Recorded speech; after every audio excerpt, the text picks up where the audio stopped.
Me estaba poniendo el collar de perlas que Rafael me regaló hace 30 años cuando mi teléfono vibró sobre el tocador.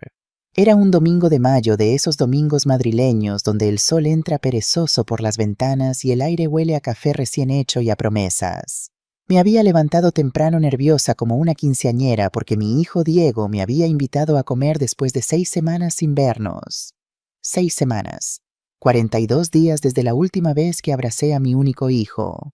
42 días de llamadas que terminaban con un «Te llamo luego, mamá, estoy ocupado» y mensajes de WhatsApp con respuestas de una sola palabra. Pero ese domingo era diferente. Diego mismo había insistido. «Mamá, ven a casa. Valentina ha preparado cochinillo asado, tu favorito». Yo había sonreído al colgar con esa sonrisa boba que solo las madres conocemos. La sonrisa de quien cree que todo va a arreglarse, que las distancias se acortan, que el amor de un hijo es inquebrantable. ¡Qué equivocada estaba! El mensaje en mi teléfono era del licenciado Fernando Márquez, mi abogado, desde hacía 17 años. 2 palabras en mayúsculas que me helaron la sangre. Llámame, no vayas.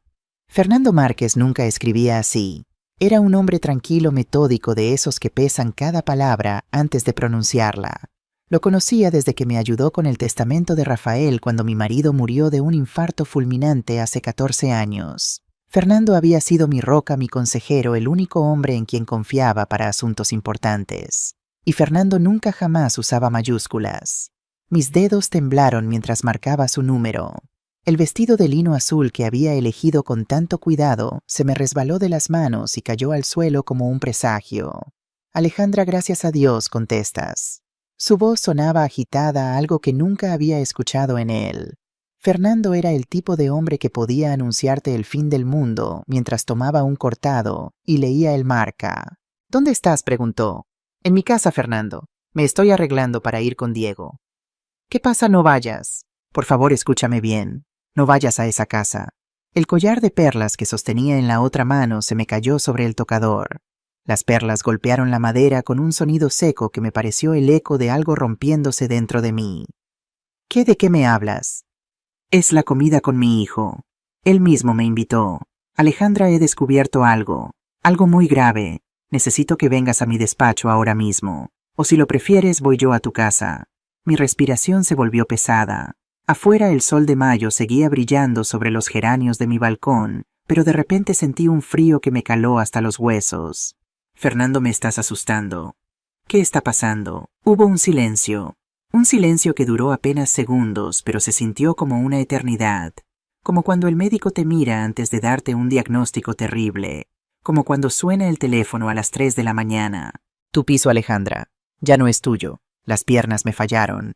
Tuve que sentarme en la orilla de la cama, esa cama donde había dormido sola durante 14 años, donde había llorado la muerte de mi marido, donde había soñado con un futuro tranquilo rodeada de mis libros y mis recuerdos. ¿Cómo que no es mío? Claro que es mío. Lo compré con mi propio dinero. Trabajé 30 años para... Firmaste una cesión total de propiedad hace 6 meses, me interrumpió Fernando con voz grave. Tu hijo es el dueño legal ahora. Y hay más, Alejandra. Mucho más. Pero no puedo decírtelo por teléfono. Esto es muy serio. El mundo se detuvo. Mi piso, mi hogar, el lugar que levanté con harina y azúcar con mis manos cansadas, con las madrugadas frente al horno después de que Rafael murió. El lugar donde crié a Diego, donde están las fotografías de mi vida entera, donde cada rincón guarda un pedazo de mi historia. 420.000 euros pagados en efectivo. Cada céntimo ganado con torrijas, polvorones, tartas de Santiago y bizcochos de limón. Cada billete representaba un amanecer sin dormir, un pedido entregado a tiempo, una clienta satisfecha que volvía una y otra vez. Y ahora me decían que ya no era mío. Voy para allá, susurré con una voz que no reconocí como mía. Dame 20 minutos. Colgué. Me quedé sentada en la cama mirando el vestido de lino azul tirado en el suelo como un cadáver elegante. Y entonces entendí algo que me heló la sangre más que cualquier palabra de Fernando. Aquel almuerzo no era una reconciliación, era una trampa. Mientras conducía hacia el despacho del licenciado Márquez en la calle Serrano, las lágrimas empezaron a nublarme la vista.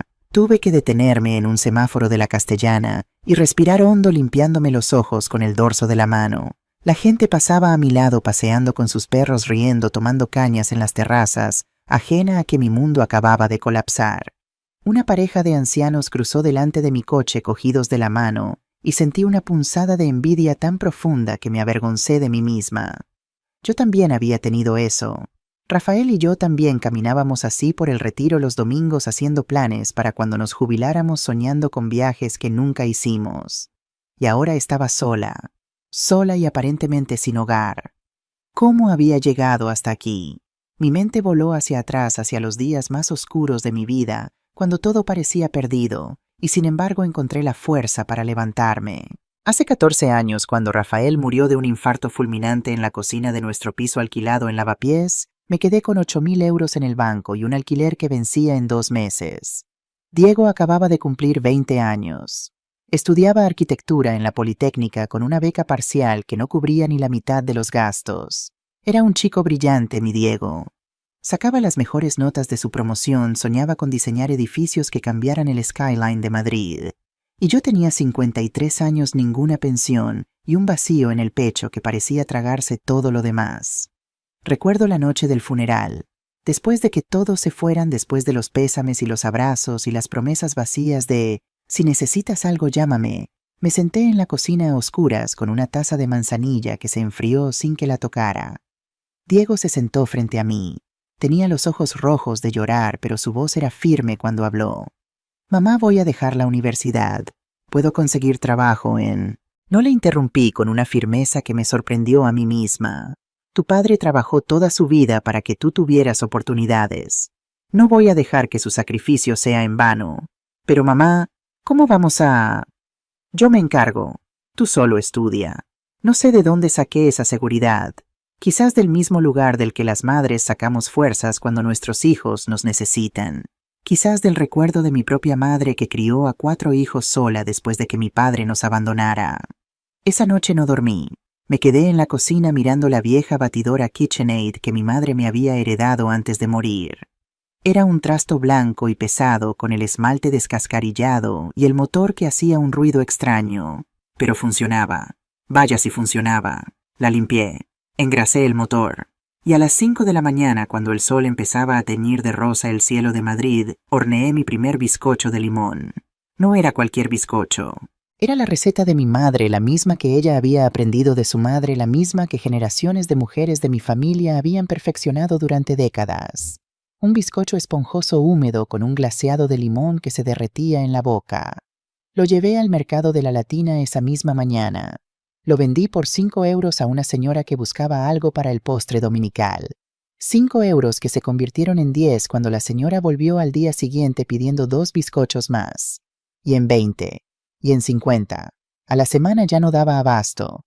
Torrijas en Semana Santa que se vendían como churros. Polvorones en Navidad que la gente encargaba con meses de antelación. Tartas de Santiago con almendra marcada que hacían llorar de nostalgia a los gallegos expatriados. Roscones de Reyes que la gente hacía cola para comprar. Trabajaba de 5 de la mañana a 11 de la noche. Mis manos estaban quemadas, llenas de ampollas que se convertían en callos. Mis ojos ardían bajo la luz amarilla del foco de la cocina. Mi espalda protestaba cada vez que me agachaba a sacar una bandeja del horno. Pero no paraba. No podía parar. Diego me veía trabajar y a veces venía a la cocina a las 2 de la madrugada cuando oía el ruido de la batidora. «Mamá, descansa ya. Es muy tarde». Yo le sonreía con la espátula en la mano con harina en el pelo y ojeras hasta las rodillas. «Mi niño, esto es para tu futuro, para que no te falte nada, para que seas el arquitecto que tu padre soñó que serías». Él me abrazaba entonces con esa ternura torpe de los hijos que no saben cómo expresar lo que sienten. Y yo guardaba esos abrazos como tesoros, como combustible para seguir adelante cuando el cansancio amenazaba con tumbarme. 5 años después abrí mi propia pastelería. Dulces de Alejandra. Ocupaba un local pequeño en Malasaña, en una calle empedrada cerca de la Plaza del 2 de Mayo. 60 metros cuadrados con un mostrador de madera, vitrinas de cristal que yo misma limpiaba cada mañana y un horno industrial que me costó más que un coche. Contraté a 3 empleadas: Carmen, mi amiga de toda la vida, que había trabajado conmigo desde el principio. Lucía, una chica joven con manos de ángel para la decoración. Y Esperanza, una señora mayor que hacía las mejores empanadas de atún de todo Madrid. Mis dulces empezaron a venderse en restaurantes de lujo. El Café Gijón encargaba mis tartas de queso. El Hotel Palace servía mis petits fours en sus tés de las 5. Bodas de la alta sociedad madrileña pedían mis pasteles nupciales que costaban 500 euros y tenían lista de espera de 6 meses. Mis manos, esas manos arrugadas y marcadas por quemaduras, estaban construyendo un futuro. Y entonces llegó el día más importante de mi vida. Tenía 61 años cuando firmé la escritura de mi piso. Lo recuerdo como si fuera ayer. Era un martes de octubre con ese sol dorado que solo tiene Madrid en otoño.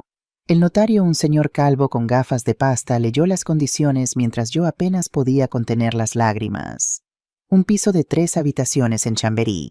110 metros cuadrados con techos altos de molduras, suelos de parqué que crujían bajo los pies y un balcón que daba a la plaza de Olavide con sus terrazas y sus niños jugando. 420.000 euros, pagados en efectivo. Cada billete representaba un amanecer frente al horno. Cada euro era un pedido entregado, una clienta satisfecha, un volveré, que se convertía en realidad. 30 años de trabajo condensados en una firma, en un sello, en unas llaves, que el notario me entregó con una sonrisa profesional.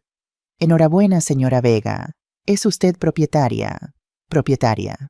Yo, Alejandra Vega, hija de una costurera y un padre ausente, viuda a los 53 años, propietaria de un piso en uno de los mejores barrios de Madrid. Lloré como nunca había llorado. Lágrimas de alegría, de orgullo, de alivio. Lágrimas por Rafael, que no pudo verlo. Lágrimas por mi madre, que siempre soñó con que sus hijos tuvieran algo propio. Lágrimas por mí misma, por la mujer que no se rindió cuando todo parecía perdido. Llamé a Diego esa tarde. Él ya se había graduado con honores, trabajaba en un estudio de arquitectura importante, ganaba bien. Había cumplido el sueño de su padre. Hijo, ya tenemos casa propia. Ya nunca más vamos a depender de nadie. Diego vino esa noche con una botella de cava. Brindamos en el salón vacío, sentados en el suelo porque aún no tenía muebles. La luz de las farolas entraba por las ventanas sin cortinas, proyectando sombras en las paredes desnudas. Mi hijo me abrazó fuerte, tan fuerte que casi me hace daño, y me dijo algo que guardé como el mayor tesoro de mi vida. Mamá, eres la mujer más fuerte que conozco. Guardé esas palabras en el lugar más profundo de mi corazón.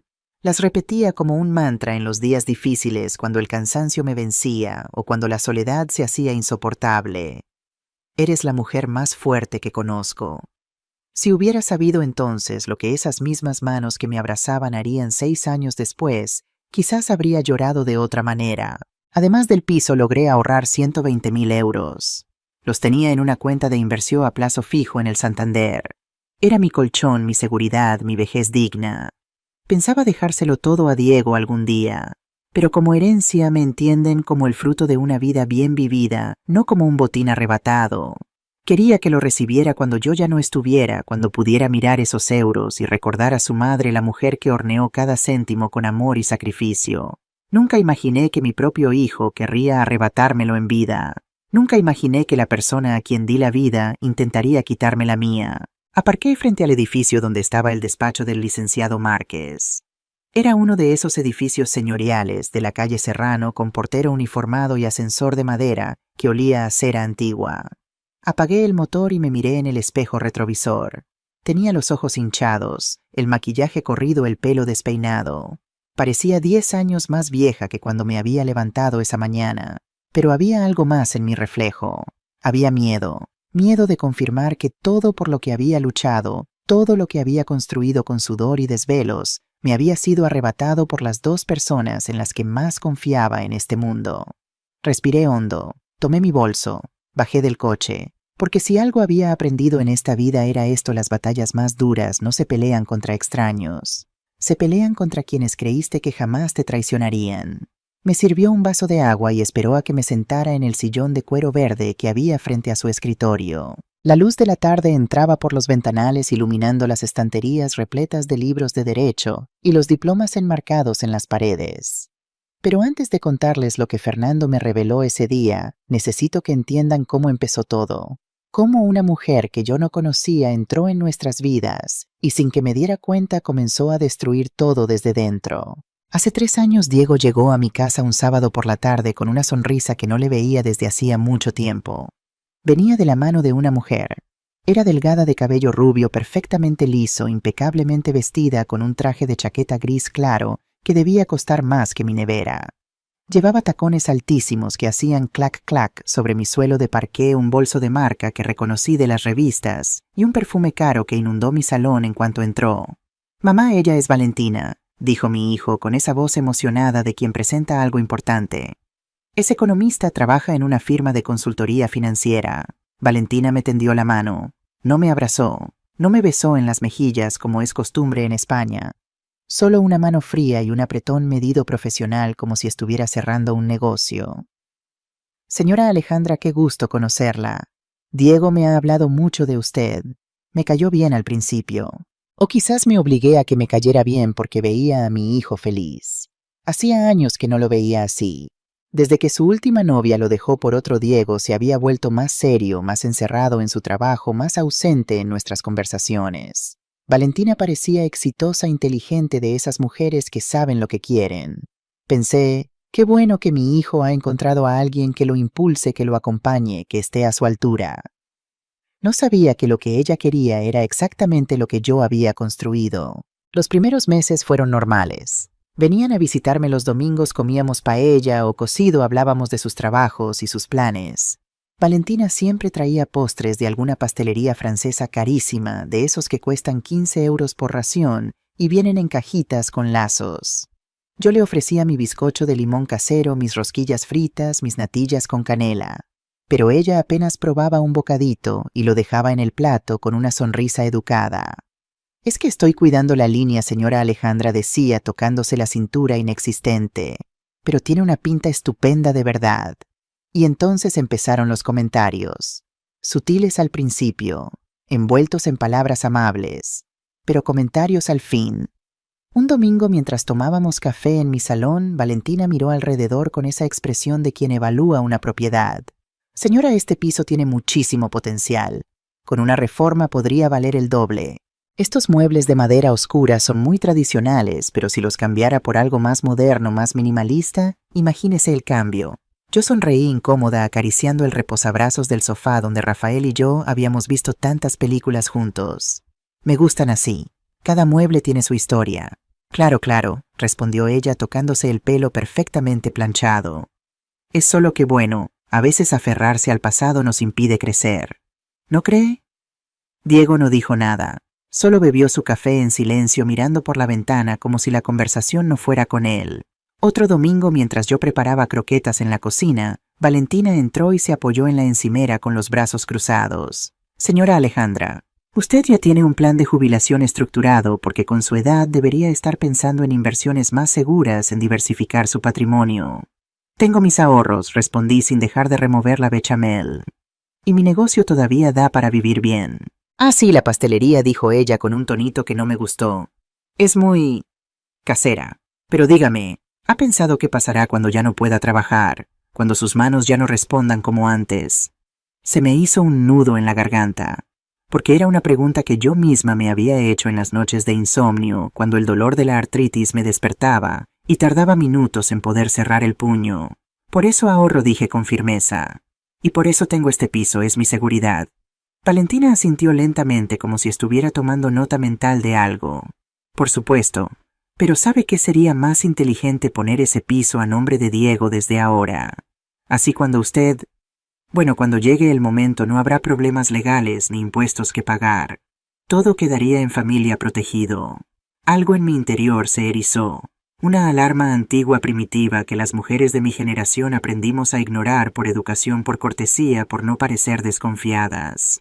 Pero no dije nada. Solo seguí removiendo la bechamel mientras Valentina me observaba con esa sonrisa que nunca le llegaba a los ojos. Necesito hacer una pausa aquí para contarles algo que descubrí mucho después, cuando ya todo había estallado.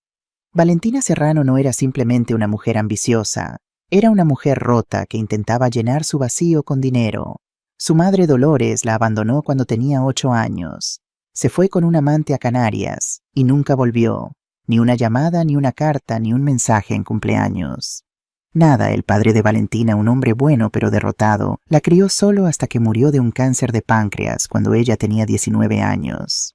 Valentina tuvo que trabajar de camarera para pagarse la carrera de económicas, viviendo en un piso compartido con otras 4 chicas, comiendo arroz con tomate cuando no llegaba a fin de mes. Esa experiencia la marcó para siempre. Le enseñó que el dinero era lo único seguro, lo único que no te abandonaba, lo único que no moría. Y también le enseñó algo más oscuro, que para conseguirlo, a veces hay que pisar a otros. Lo que más me dolió descubrir fue esto: Valentina llevaba años enviando dinero a su madre, a la misma mujer que la abandonó. Miles de euros al año que iban a parar a una cuenta en Tenerife, donde Dolores vivía con su tercer marido. Valentina estaba intentando comprar el amor de una madre que nunca la quiso, y para hacerlo estaba dispuesta a destruir a otra madre, la mía. Al mes siguiente de aquella conversación en la cocina, Diego y Valentina anunciaron que se iban a casar. Yo organicé una pequeña celebración en mi casa. Invité a mis amigas de la pastelería, a Carmen y Lucía y Esperanza. Invité a algunos vecinos del edificio, a mi prima Rosario, que vivía en Alcalá, a un par de compañeros de trabajo de Diego que conocía de antes. Preparé comida para 20 personas: tortilla de patatas, jamón de bellota, queso manchego, gambas al ajillo, croquetas de jamón, empanadas de bonito. Postres suficientes para alimentar a un ejército: brazo de gitano, natillas, arroz con leche, tarta de manzana. Valentina llegó tarde. Entró con cara de fastidio, apenas disimulado, mirando mi salón como si fuera un museo de antigüedades. Apenas probó la comida que había preparado con tanto cariño. «Es que no estoy acostumbrada a comida tan contundente», me dijo en voz baja mientras Diego hablaba con mi prima. «Ya sabe mi estómago delicado». Tragué saliva y sonreí. Porque eso es lo que hacemos las madres, ¿verdad? Sonreímos aunque nos estén clavando un puñal. Sonreímos para no hacer escenas, para no parecer difíciles, para no arruinar la felicidad de nuestros hijos. La boda fue en un hotel de 5 estrellas, en el Paseo de la Castellana. Valentina se encargó de todo el menú, la decoración, las flores, la música, la lista de invitados. Yo no tuve voz ni voto en nada. «Es nuestro día, señora Alejandra», me recordó cuando intenté sugerir que incluyeran algunas canciones de copla que a Diego le gustaban de niño. «Y queremos que sea moderno, elegante». Ya sabe, me senté en esa boda sintiéndome como una invitada más, no como la madre del novio, no como la mujer que había parido a ese hombre que lo había criado sola, que había sacrificado su juventud y su salud para que él llegara donde estaba. Era solo otra señora con un vestido caro sentada en una mesa redonda, aplaudiendo cuando tocaba aplaudir, sonriendo cuando tocaba sonreír. Y después de la luna de miel en las Maldivas, 15 días en un resort que costaba más de lo que yo ganaba en un año, algo cambió definitivamente. Las visitas se volvieron cada vez más escasas. Diego siempre estaba ocupado. Valentina siempre tenía una reunión, un compromiso, un viaje de trabajo. Cuando yo llamaba a él, contestaba con monosílabos. Cuando yo proponía vernos, él posponía. «Mamá, es que este mes es imposible. Ya te llamo». Y no llamaba. Cuando finalmente venían una vez al mes, si tenía suerte, Valentina dominaba toda la conversación. Hablaba de sus logros, de sus ascensos, de sus bonus de fin de año. Hablaba de los restaurantes donde cenaban, de los viajes que planeaban, de la reforma que querían hacer en su ático de Salamanca. Miraba mi piso con esos ojos evaluadores, calculando mentalmente los metros cuadrados, la orientación, el potencial de revalorización. «Este barrio ha subido mucho de precio, señora Alejandra. Su piso debe valer ahora al menos 500.000 euros. Es una locura tener tanto capital inmovilizado a su edad». Diego seguía sin decir nada. Se había vuelto una sombra de su esposa, asintiendo cuando ella hablaba, callando cuando ella callaba. ¿Dónde estaba mi hijo? ¿Dónde estaba el chico que me abrazaba en la cocina a las 2 de la mañana, que me decía que era la mujer más fuerte que conocía, que prometió cuidarme siempre? Una noche sola en mi habitación me pregunté si estaba exagerando, si eran cosas mías producto de los celos de una suegra posesiva. Si el problema era yo, que no podía aceptar que mi hijo ya tenía su propia vida. Pero algo en mi corazón me decía que no, que había algo más oscuro creciendo detrás de esas sonrisas frías y esos comentarios disfrazados de consejos. Y tenía razón. El licenciado Márquez colocó el primer documento frente a mí. Era una escritura pública con sellos oficiales y firmas de notario. Reconocí mi propia firma al final de la página, esos garabatos temblorosos que había trazado, sin saber lo que estaba firmando. «Antes de explicarte esto», dijo Fernando con voz grave, «necesito que me cuentes exactamente cómo llegaste a firmar este papel». Cerré los ojos y volví a ese día, hace 6 meses. Un martes por la tarde de noviembre con ese frío madrileño que se mete en los huesos. Diego me había llamado esa mañana, algo inusual porque casi nunca lo hacía entre semana. Mamá, ¿puedes venir a comer a casa Valentina y yo necesitamos hablar contigo de algo importante? El tono era serio, demasiado serio. Mi corazón se aceleró como cuando presentí que algo malo pasaba con Rafael aquella mañana de hace 14 años. ¿Está todo bien? ¿Os pasa algo? Sí, todo bien. Es solo algo importante que queremos comentarte. Nada malo, tranquila. Pero yo no estaba tranquila. Durante todo el camino hacia su ático en Salamanca recé en silencio. Recé porque no fuera una enfermedad. Recé porque no fuera un divorcio. Recé por todas las desgracias que una madre imagina cuando su hijo dice, «Tenemos que hablar». Cuando llegué, Valentina me recibió con una sonrisa que parecía demasiado amplia, demasiado ensayada. Había preparado una mesa con pato confitado, ensalada de rúcula con parmesano y una botella de Ribera del Duero que debía costar más de 100 euros. Todo muy elegante, muy impersonal. Nada que yo realmente disfrutara. Comí en silencio esperando a que me dijeran qué pasaba. El pato estaba seco, la ensalada era amarga, el vino me sabía a vinagre. O quizás era mi nerviosismo el que estropeaba todo. Después del postre, un flan comprado en alguna pastelería cara que no era la mía, Diego y Valentina intercambiaron una mirada. Él se aclaró la garganta. «Mamá, hemos estado pensando mucho en tu futuro, en tu seguridad». «Mi seguridad», repetí confundida. Valentina se inclinó hacia adelante con esa expresión de preocupación que ahora sé que era completamente falsa. «Señora Alejandra, Diego y yo hemos estado investigando. ¿Sabía usted que cuando una persona fallece y deja bienes inmuebles, los herederos tienen que pagar impuestos enormes?» Me quedé helada. «¿Impuestos? De eso se trataba, estamos hablando del impuesto de sucesiones», continuó ella, sacando una carpeta con papeles impresos, gráficas y números resaltados en amarillo. «En la Comunidad de Madrid, aunque hay bonificaciones si el valor del inmueble supera ciertos umbrales, los herederos pueden tener que pagar cantidades importantes. Además están los gastos de notaría, registro, gestión». «No entiendo», dije. «¿Qué tiene eso que ver conmigo?» Diego tomó mi mano. Esa mano que yo había sostenido cuando aprendió a caminar, cuando tuvo su primera caída, cuando le rompieron el corazón por primera vez. «Mamá, no queremos que pierdas tu piso. No queremos que todo tu esfuerzo se vaya en impuestos y trámites. Por eso hemos investigado opciones legales». «¿Qué opciones?». Valentina deslizó más papeles hacia mí. Había palabras que no entendía: cesión de derechos, transmisión patrimonial anticipada, planificación fiscal. «La solución es simple y completamente legal», explicó ella con voz suave, casi maternal. «Usted hace una donación de la propiedad a nombre de Diego ahora en vida. De esa manera los impuestos son menores, el piso queda protegido y usted, por supuesto, sigue viviendo ahí como siempre. Nada cambia para usted. Es solo un papel, un trámite notarial para proteger su patrimonio». «¿Pero yo dejaría de ser la dueña?», pregunté, sintiendo cómo se me secaba la boca. «En los papeles sí», respondió Diego demasiado rápido, «pero en la práctica no. Seguiría siendo tu casa, mamá, tu hogar. Nadie va a echarte de ahí. Esto es solo para protegerte de la voracidad de Hacienda». Valentina asintió con vehemencia. «Y créame, señora Alejandra, hemos visto casos terribles. Personas mayores que pierden sus casas porque sus hijos no pueden pagar los impuestos de sucesión. Familias destruidas, patrimonios perdidos. No queremos que eso les pase a ustedes». Me mostraron artículos impresos de internet, historias de familias que supuestamente habían perdido todo, números rojos, advertencias de asesores fiscales. Todo parecía tan real, tan documentado, tan urgente. Yo estaba mareada, confundida, asustada. «Pero no hay otra forma. ¿Un testamento?» «Los testamentos no evitan el problema, mamá», interrumpió Diego.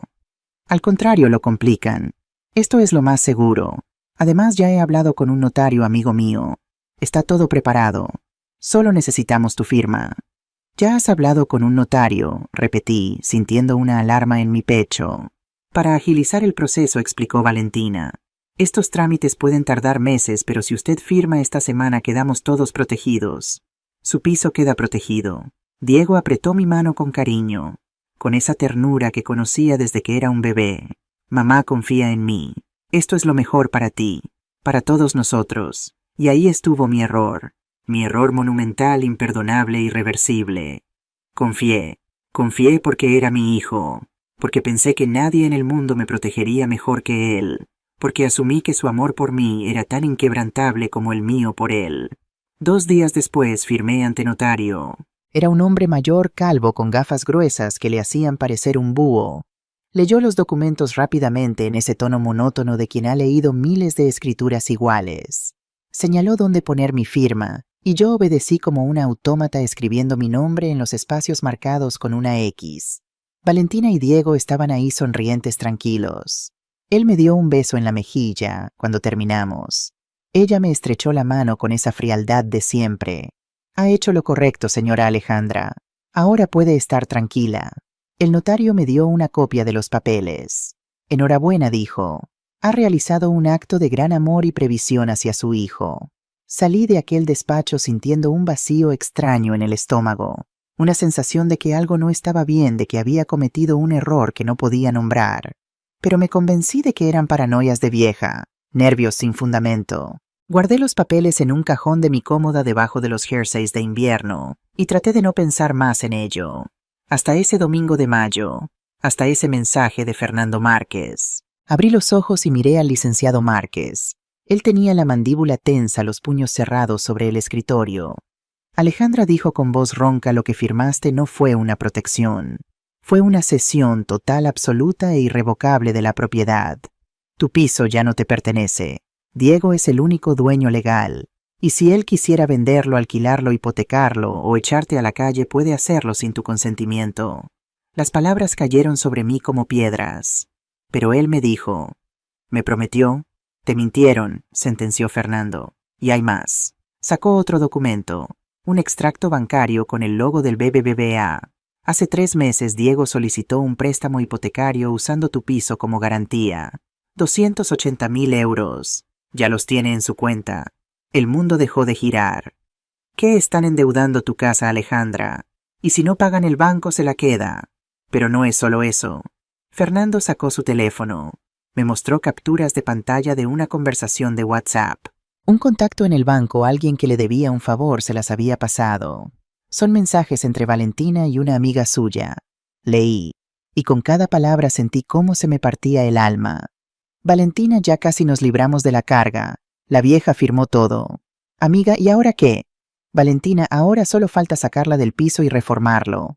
Diego dice que la mandemos a una residencia pública. Total, ya cumplió su función. Amiga, ¿y si se resiste, Valentina? No se va a resistir. Está sola, no tiene a nadie más. Y aunque quisiera pelear, no tiene papeles que la respalden. El piso es nuestro. Dejé caer el teléfono sobre el escritorio.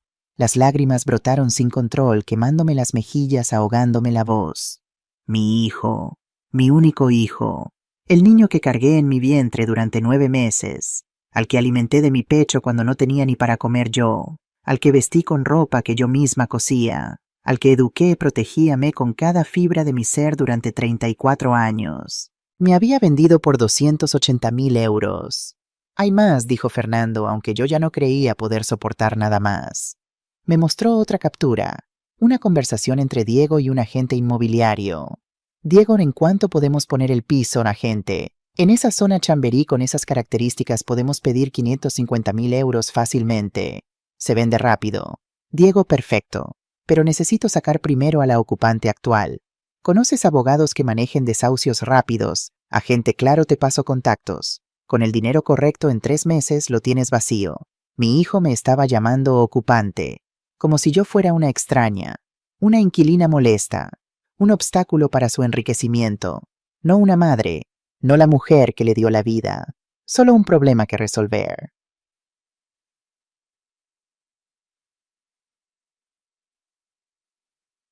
No sé cuánto tiempo estuve llorando en aquel despacho.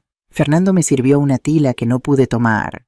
Mis manos temblaban tanto que el líquido se derramaba sobre mi vestido. Él esperó en silencio, dándome el espacio que necesitaba para procesar lo impensable. Cuando finalmente pude hablar, mi voz salió quebrada y irreconocible. ¿Cómo descubriste todo esto? Fernando se recostó en su silla y suspiró profundamente. Hace 2 semanas recibí una llamada de un colega del registro de la propiedad. Me preguntó si yo seguía siendo tu abogado. Le dije que sí. Entonces me comentó que había visto movimientos extraños en tu escritura. Una cesión total seguida casi inmediatamente por una solicitud de crédito hipotecario. Eso le pareció sospechoso. ¿Por qué sospechoso? Porque normalmente cuando alguien hace una donación por planificación fiscal legítima, no hipoteca la propiedad de inmediato. Eso contradice el propósito supuesto de proteger el bien. Mi colega olió algo raro y me avisó. Fernando abrió otra carpeta. Empecé a investigar. Pedí copias de todos los documentos, revisé el contrato de crédito, y entonces descubrí que el préstamo no fue solicitado para mejorar la propiedad ni para ninguna emergencia. Fue un crédito de libre disposición. Es decir, ese dinero puede usarse para lo que ellos quieran.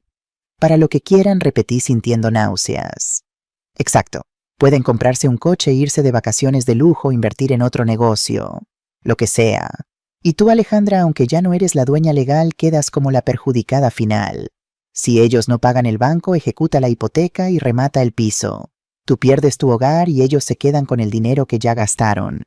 Sentí que la habitación daba vueltas. Me agarré al reposabrazos del sillón para no caerme. ¿Cómo pude ser tan estúpida?, gemí, cubriéndome el rostro con las manos. ¿Cómo no me di cuenta? No fuiste estúpida, dijo Fernando con firmeza.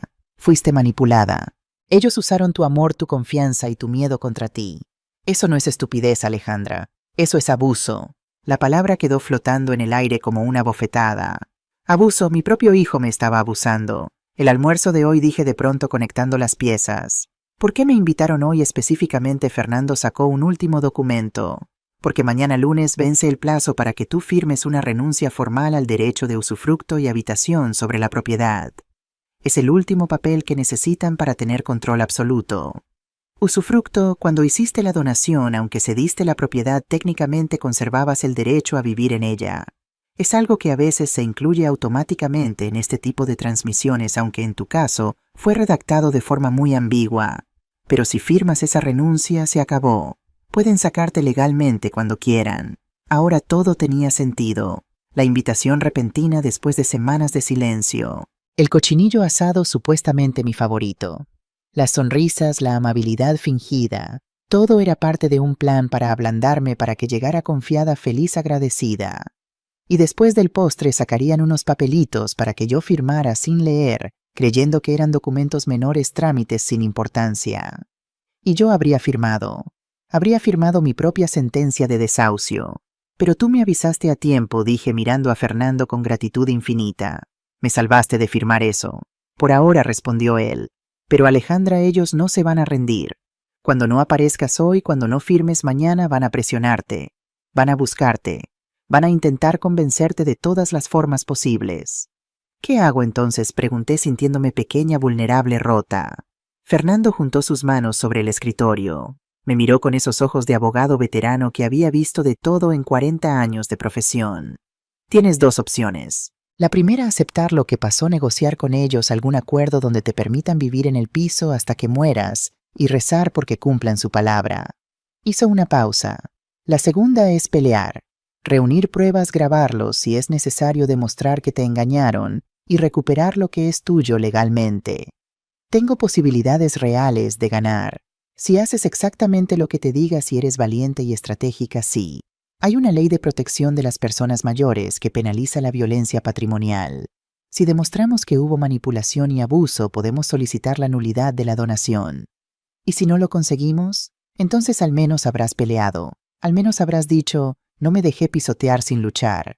Fernando se inclinó hacia adelante. Pero tienes que entender algo, Alejandra. Esto no será fácil. Tendrás que enfrentarte a tu propio hijo en un juzgado. Tendrás que escuchar cosas horribles sobre ti. Tendrás que revivir esta traición una y otra vez durante meses. ¿Estás preparada para eso? Las lágrimas volvieron a brotar. Pero esta vez eran diferentes. No eran solo lágrimas de dolor. Había algo más. Algo que empezaba a crecer en mi pecho como una brasa encendida. Rabia. Una rabia fría, limpia, necesaria. La rabia de una mujer que ha dado todo y ha recibido traición a cambio. La rabia de una madre que se niega a morir en silencio. Levanté la cabeza y miré a Fernando directamente a los ojos. Quiero pelear, dije con una voz que no había usado en años. Quiero recuperar mi piso y quiero que paguen por lo que me han hecho. Fernando asintió lentamente. Una sonrisa pequeña, casi imperceptible, se dibujó en sus labios. Entonces prepárate, Alejandra, porque lo que viene no será bonito, pero te prometo una cosa, no estarás sola.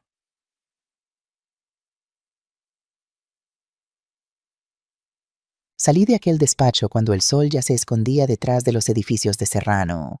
Mi teléfono estaba lleno de llamadas perdidas de Diego y mensajes de Valentina. Valentina. Señora Alejandra, ¿dónde está? Ya es tarde. Valentina. ¿Le ha pasado algo? Conteste, por favor. Diego. Mamá, ¿estás bien? Estamos preocupados. Diego. El cochinillo se está enfriando. ¿Vienes o no? No respondí ninguno. Conduje de regreso a mi piso que ya no era mío, y me senté en el salón a oscuras mirando las fotografías en las paredes. Diego de bebé con esos mofletes gordos y esa sonrisa desdentada. Diego en su graduación de arquitectura con la toga y el birrete abrazándome mientras yo lloraba de orgullo. Diego el día que compré este piso brindando con cava en el suelo vacío diciéndome que era la mujer más fuerte que conocía. ¿En qué momento ese niño se había convertido en un extraño capaz de traicionarme así? ¿En qué momento había dejado de ser mi hijo para convertirse en mi verdugo? Y más importante aún, ¿en qué momento yo había olvidado que soy una mujer que no se rinde? Miré el retrato de Rafael en la estantería. Mi marido, mi compañero, el amor de mi vida, que se fue demasiado pronto. ¿Qué harías tú? Le pregunté en silencio. Y aunque él no podía responder algo en mi corazón, supo la respuesta. Rafael nunca se habría dejado pisotear. Rafael habría luchado hasta el último aliento, y yo era su viuda, su compañera, la mujer que él amó durante 30 años. No iba a deshonrar su memoria rindiéndome ahora. Esa noche algo cambió dentro de mí. El dolor seguía ahí. La traición me quemaba las entrañas, pero ahora estaba acompañado de algo más fuerte, determinación, porque había aprendido algo fundamental en aquellas horas terribles. El amor de madre puede ser el más grande del mundo, pero también puede ser el más peligroso de todos. Peligroso para quienes lo traicionan. Los días que siguieron a aquella revelación fueron los más extraños de mi vida. Me levantaba cada mañana en mi piso, ese piso que legalmente ya no me pertenecía, y recorría cada habitación como si fuera la última vez. Tocaba las paredes, acariciaba los muebles, me sentaba en el balcón a mirar la plaza de Olavide con sus niños jugando y sus ancianos tomando el sol. Todo seguía igual, pero yo ya no era la misma mujer que había sido una semana antes. El lunes por la mañana a las 9 en punto estaba sentada en el despacho del licenciado Márquez. Él había convocado a 2 personas más, un detective privado llamado Nicolás Torres y una abogada especializada en derecho de familia, la licenciada Elena Castillo. Alejandra, comenzó Fernando, antes de explicarte el plan necesito que entiendas contra qué nos enfrentamos. Asentí en silencio. Mis manos apretaban el bolso sobre mi regazo como si fuera un salvavidas. Ellos tienen la ley de su lado en papel. Tú firmaste voluntariamente ante notario. No hubo coacción física, no hubo amenazas explícitas. Un juez podría mirar esos documentos y decir, señora, usted firmó. Nadie la obligó. Pero me engañaron, protesté. Me mintieron sobre los impuestos sobre... Lo sé, me interrumpió Fernando levantando la mano. Y eso es exactamente lo que tenemos que demostrar. Que hubo dolo, que hubo manipulación, que se aprovecharon de tu confianza y de tu vulnerabilidad como persona mayor. La licenciada Castillo, una mujer de unos 45 años con mirada afilada y pelo canoso recogido en un moño severo, tomó la palabra. Señora Vega, en España existe la Ley de Protección de las Personas Mayores. El artículo que nos interesa penaliza específicamente la violencia patrimonial cuando alguien usa engaño, manipulación o abuso de confianza para apropiarse de los bienes de una persona mayor. Las penas pueden ir de 2 a 6 años de prisión. Prisión, repetí sintiendo un escalofrío. Si se demuestra el delito, sí, pero para eso necesitamos pruebas sólidas. Y ahí es donde entra Nicolás. El detective, un hombre corpulento de unos 45 años con bigote espeso y ojos que parecían no perderse nada, se inclinó hacia adelante. Señora Alejandra, mi trabajo es encontrar todo lo que pueda sobre su hijo y su nuera. Movimientos bancarios, propiedades, deudas, relaciones. Todo lo que pueda demostrar que esto fue un plan premeditado y no una confusión familiar. ¿Y qué han encontrado hasta ahora? Nicolás abrió una carpeta y sacó varios documentos. Bastante. Para empezar, el préstamo de 280.000 euros no fue para ninguna inversión. 70.000 fueron a una cuenta en las Islas Caimán. Otros 100.000 se usaron para pagar deudas de tarjetas de crédito que tenían acumuladas. ¿Y el resto? Hizo una pausa mirándome como si evaluara cuánto podía soportar. El resto se transfirió a una cuenta a nombre de Dolores Serrano, la madre de Valentina. Me quedé sin palabras. La madre que la abandonó, pregunté recordando lo que Fernando me había contado. La misma. Parece que Valentina lleva años intentando comprar el cariño de su madre. Le envía dinero regularmente, le paga el alquiler, le ha regalado un coche. Y ahora con el dinero de su piso le ha enviado 80.000 euros de golpe. Fernando intervino. Esto es importante, Alejandra. Demuestra que el dinero no se usó para ningún fin legítimo relacionado contigo o con la supuesta protección de tu patrimonio. Se usó para beneficio personal de ellos y de terceros. Sentí náuseas. Mi casa, mi trabajo de 30 años, mis madrugadas frente al horno. Todo convertido en un regalo para una mujer que había abandonado a su propia hija. ¿Qué hacemos ahora?, pregunté con voz temblorosa. Fernando juntó sus manos sobre el escritorio. Ahora viene la parte difícil. Necesitamos que ellos se confíen, que crean que han ganado. Y para eso necesito que hagas algo que va a dolerte mucho. ¿Qué quiero? Que los llames, que te hagas la derrotada, que les digas que estás dispuesta a negociar a irte del piso a cambio de una pequeña ayuda mensual, que no quieres problemas, que solo quieres paz. Quieres que me humille. Quiero que juegues al ajedrez, Alejandra. A veces para dar jaque mate tienes que sacrificar piezas primero. Mientras más seguros se sientan, más errores cometerán. Y nosotros estaremos documentando todo. La licenciada Castillo añadió. Además necesitamos que los grabes.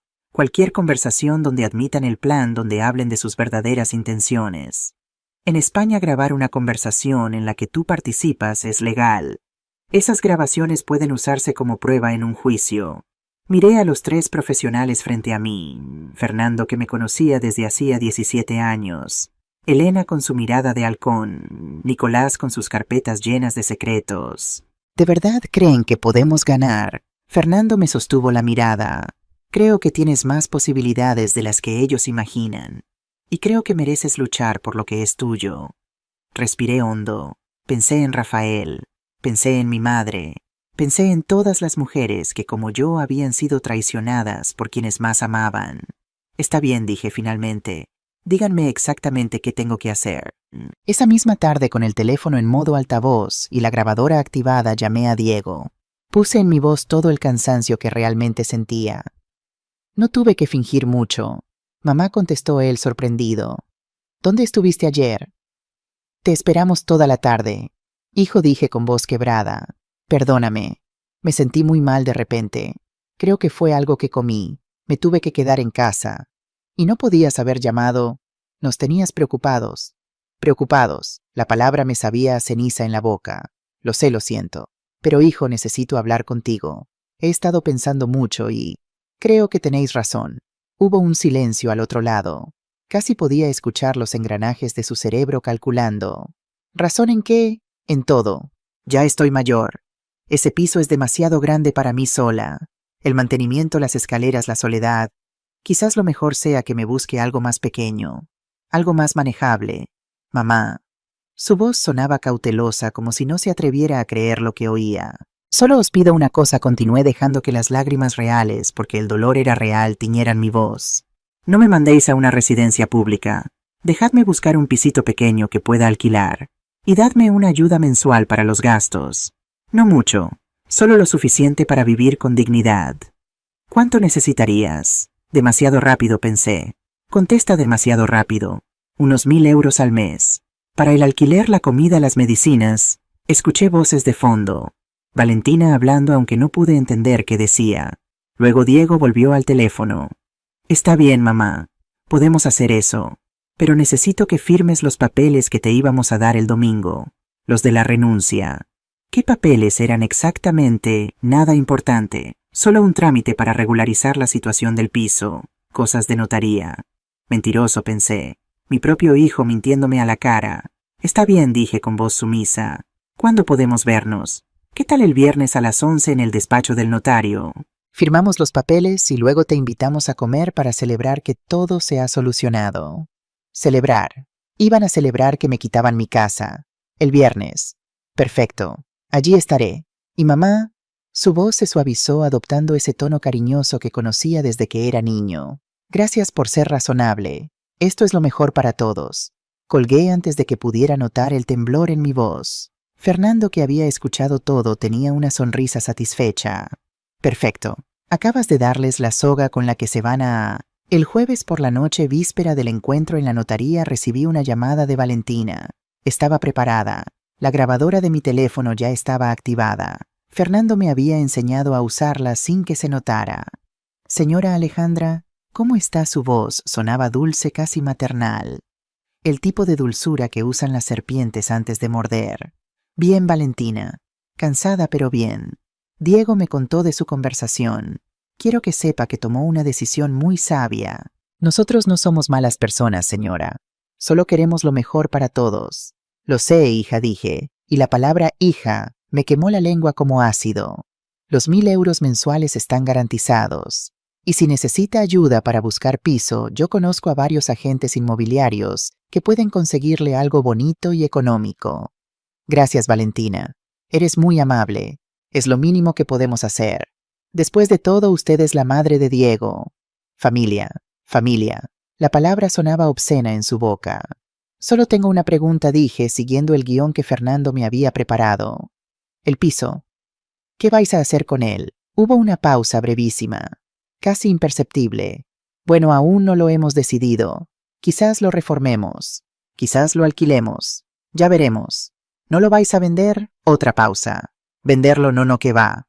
Es un piso con mucho valor sentimental para Diego. La casa donde creció, donde están sus recuerdos. Mentirosa, pensé. Tengo los mensajes con el agente inmobiliario. Me alegro, dije. No me gustaría que unos extraños vivieran en vuestro piso. Claro que no, señora. Eso jamás. Valentina continuó hablando durante varios minutos más. Me explicó los beneficios de mi decisión, lo tranquila que iba a estar en un piso más pequeño, lo liberada, que me sentiría sin la carga de mantener una propiedad tan grande. Cada palabra era un clavo más en el ataúd de mi confianza. Ah, y señora Alejandra añadió, antes de colgar mañana no es necesario que lleve abogado ni nada de eso. Es un trámite sencillo entre familia. La confianza es lo más importante, ¿verdad? ¿Verdad?, respondí. La confianza es lo más importante. Cuando colgué, envié la grabación a Fernando con un mensaje. Ya están celebrando. Creen que han ganado. Su respuesta fue inmediata. Déjalos. Mañana será su peor despertar. El viernes llegó con un cielo gris de esos que presagian tormenta. Me levanté a las 6 de la mañana, aunque la cita era a las 11. No había dormido en toda la noche. Cada vez que cerraba los ojos veía el rostro de Diego de niño sonriéndome desde algún recuerdo lejano. Me duché con calma, dejando que el agua caliente relajara mis músculos tensos. Me vestí con mi mejor traje, chaqueta azul marino, pantalón de vestir gris, blusa blanca de seda. Me puse los pendientes de perlas que Rafael me regaló en nuestro 20º aniversario. Quería parecer digna. Quería que cuando todo estallara, mi hijo viera a la mujer que realmente era, no una víctima patética, sino una guerrera. A las 9 llegué al despacho de Fernando. Pero esta vez no estábamos solos. La licenciada Elena Castillo estaba allí con una carpeta gruesa bajo el brazo. También había un hombre que no conocía, alto, serio, con traje oscuro y placa en el cinturón. Alejandra, te presento al agente Miguel Herrera del Ministerio Fiscal, dijo Fernando. Está especializado en delitos contra personas mayores. El agente me estrechó la mano con firmeza. Señora Vega, he revisado su caso. Tenemos suficientes indicios para actuar. ¿Qué significa eso exactamente? Significa que cuando usted entre en esa notaría, nosotros estaremos esperando fuera. En cuanto estén todos reunidos, entraremos con una orden judicial. Su hijo y su nuera serán citados formalmente para declarar ante el Ministerio Fiscal. Y si se resisten, no se resistirán, dijo Elena con una sonrisa fría. Nadie se resiste cuando ve una placa oficial y una orden firmada por un juez. Fernando se acercó a mí y puso una mano en mi hombro. Alejandra, esto es lo que va a pasar. Tú entras, saludas, actúas normal. Cuando ellos empiecen a explicar los papeles que quieren que firmes, Nosotros entramos. A partir de ese momento, solo tienes que apartarte y dejarnos actuar. Y después empieza el proceso legal. Demanda civil para anular la donación. Denuncia penal por fraude y violencia patrimonial. Va a ser largo, va a ser duro, pero vamos a recuperar lo que es tuyo. Respiré hondo. Estoy lista. A las 10:45 aparqué frente a la notaría. Era un edificio antiguo en la calle Génova con fachada de piedra y puertas de madera maciza. Mis piernas temblaban al bajar del coche. El licenciado Márquez se acercó desde un vehículo aparcado a pocos metros. ¿Cómo te sientes aterrorizada? Admití, pero decidida. Eso es suficiente. Recuerda, entra, saluda, actúa normal. Cuando yo entre, aléjate y déjanos trabajar. Asentí. Tomé mi bolso con la grabadora activada por si acaso y caminé hacia la puerta.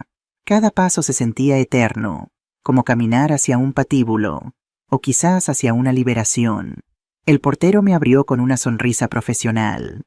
Señora Vega, la están esperando en el segundo piso. Subí las escaleras de mármol agarrándome a la barandilla de hierro forjado. El corazón me latía tan fuerte que podía escucharlo en mis oídos. Respira, me dije. Eres más fuerte de lo que crees. Llegué al despacho del notario. La puerta estaba entreabierta. Dentro pude ver a Diego y Valentina sentados en sillas de cuero frente a un escritorio de caoba. Diego llevaba traje gris y corbata azul. Se veía seguro, relajado, como quien está a punto de cerrar un negocio lucrativo. Valentina llevaba un vestido beige ajustado y tacones altísimos. Su pelo rubio estaba perfectamente liso, su maquillaje impecable. Cuando me vio entrar, sonrió con esa sonrisa de depredador satisfecho. Señora Alejandra, qué puntual. Pase, pase. Entré. El notario, un hombre calvo de unos 60 años con gafas de montura dorada, se levantó para recibirme. Señora Vega, bienvenida. Tome asiento, por favor. Estábamos esperándola para comenzar. Me senté en la silla junto a Diego. Mi hijo me dio un beso en la mejilla que se sintió como hielo. Hola, mamá. ¿Lista para terminar con esto? Lista, respondí manteniendo la voz neutra. El notario empezó a organizar papeles sobre su escritorio. Escrituras, formularios, documentos con sellos oficiales. Bien, tenemos aquí la renuncia formal al derecho de usufructo sobre la propiedad ubicada en la calle. No terminó la frase. La puerta se abrió de golpe. Fernando Márquez entró primero, seguido de Elena Castillo y el agente Herrera. Detrás de ellos, 2 policías uniformados. El notario se puso de pie confundido. ¿Qué significa esto? Esta es una reunión privada. El agente Herrera mostró su placa y un documento con sello judicial. Agente del Ministerio Fiscal. Traigo una orden de citación para el señor Diego Vega Ruiz y la señora Valentina Serrano López. Diego palideció. Todo el color abandonó su rostro en un segundo. Que Valentina se levantó de su silla con furia apenas contenida. ¿Qué demonios es esto? Esto es una reunión familiar. No tienen derecho a... Señora, la interrumpió Elena Castillo con voz helada. Están siendo citados por la Fiscalía Especializada en Delitos contra Personas Mayores. Se les acusa de fraude, violencia patrimonial y abuso de confianza. Tienen derecho a un abogado. Todo lo que digan puede ser usado en su contra.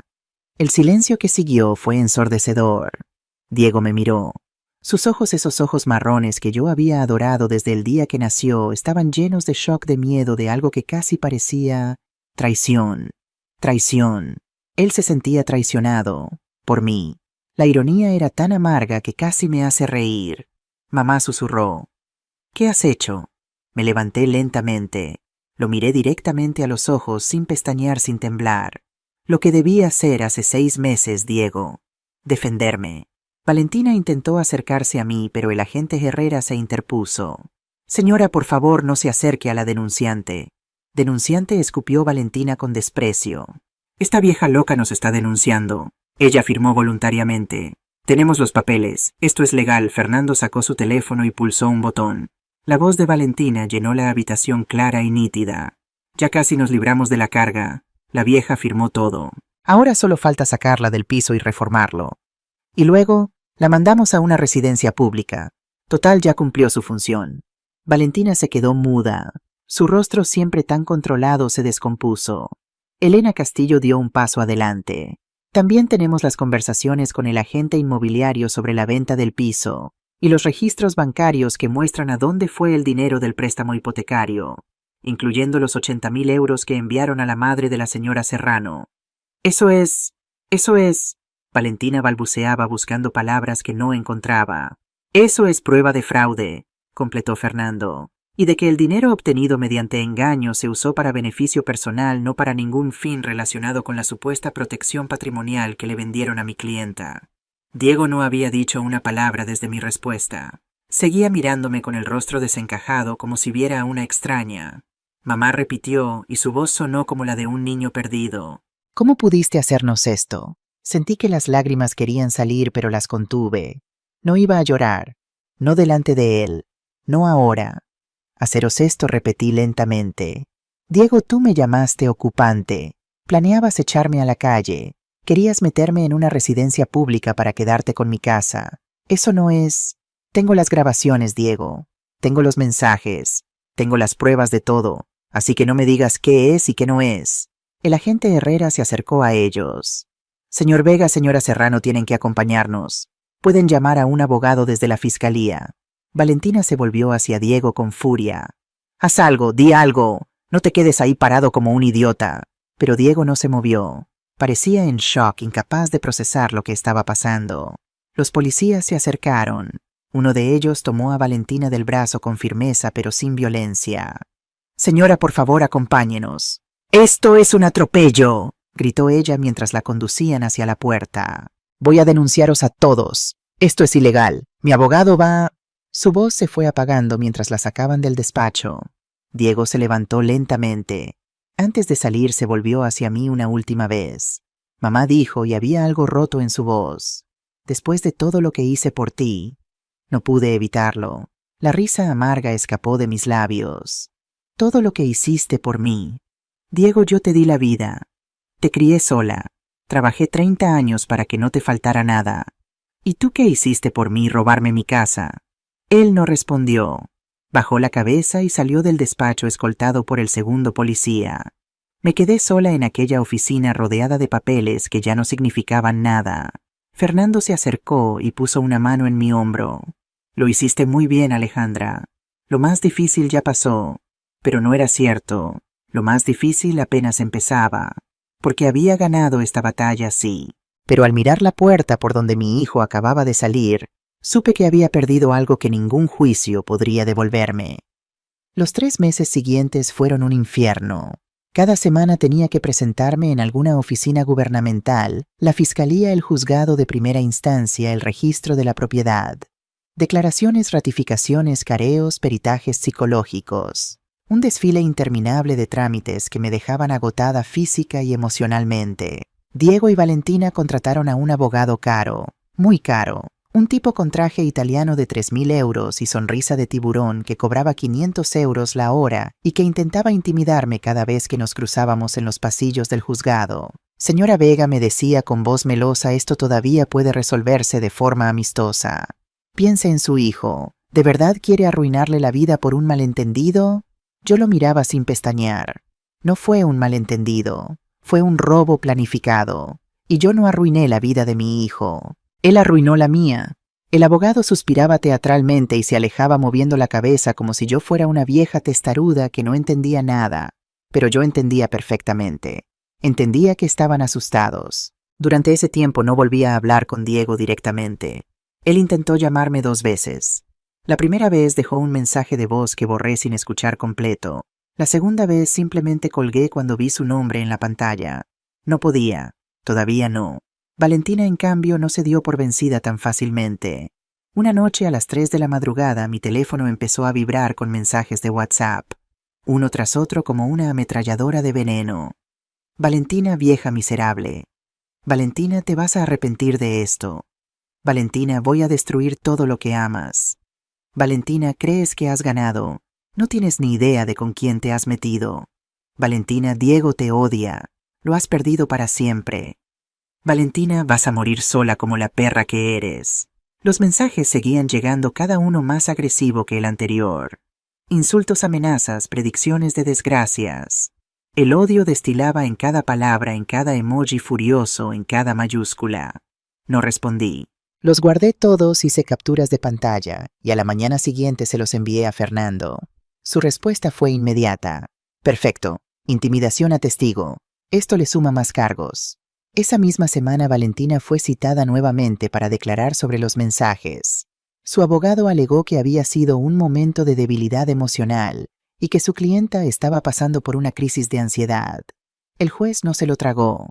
Le impusieron una orden de alejamiento, no podía contactarme por ningún medio ni acercarse a menos de 100 metros de mi domicilio o mi pastelería. Cuando salí del juzgado ese día casi sonreí. La investigación del detective Nicolás Torres continuaba revelando secretos. Un jueves por la tarde, Fernando me llamó a su despacho con urgencia. Alejandra, siéntate. Hay algo que tienes que saber. Me senté preparándome para otra revelación dolorosa. Nicolás ha estado investigando el historial de Valentina y ha encontrado algo perturbador. Abrió una carpeta y me mostró varios documentos. ¿Te acuerdas del abuelo de Diego, el padre de Rafael, don Antonio Vega? Claro, murió hace 8 años, poco antes de que Diego conociera a Valentina. Exacto, murió de un derrame cerebral, ¿verdad? Sí. Fue muy repentino. Estaba perfectamente y de un día para otro... Fernando me interrumpió. Don Antonio tenía un piso en Chamartín, bastante valioso. Cuando murió ese piso debería haber pasado a Rafael como hijo único. Pero Rafael ya había fallecido, así que la herencia correspondía a Diego como único nieto. Sí, lo recuerdo. Diego vendió ese piso hace unos 5 años. Lo vendió, sí, pero antes de eso hubo un intento de modificar el testamento de don Antonio. Me quedé helada. ¿Qué quieres decir? Fernando sacó un documento amarillento. 3 meses antes de morir, don Antonio fue llevado a una notaría para cambiar su testamento. Quería dejar el piso directamente a Diego, saltándose la línea sucesoria natural. El notario se negó a proceder porque don Antonio ya mostraba signos de deterioro cognitivo. No entiendo. ¿Qué tiene que ver Valentina con esto? La persona que llevó a don Antonio a esa notaría fue una amiga de la familia. Una mujer joven rubia muy persuasiva. El notario la describió en su informe. Fernando me miró fijamente. Valentina y Diego llevaban saliendo solo 2 meses cuando eso ocurrió. El aire se me atascó en los pulmones. ¿Estás diciendo que...?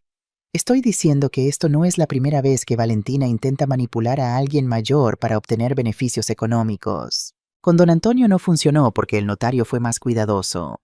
Contigo sí funcionó. Me quedé en silencio procesando la información. Valentina no era solo una mujer ambiciosa que se había aprovechado de la situación.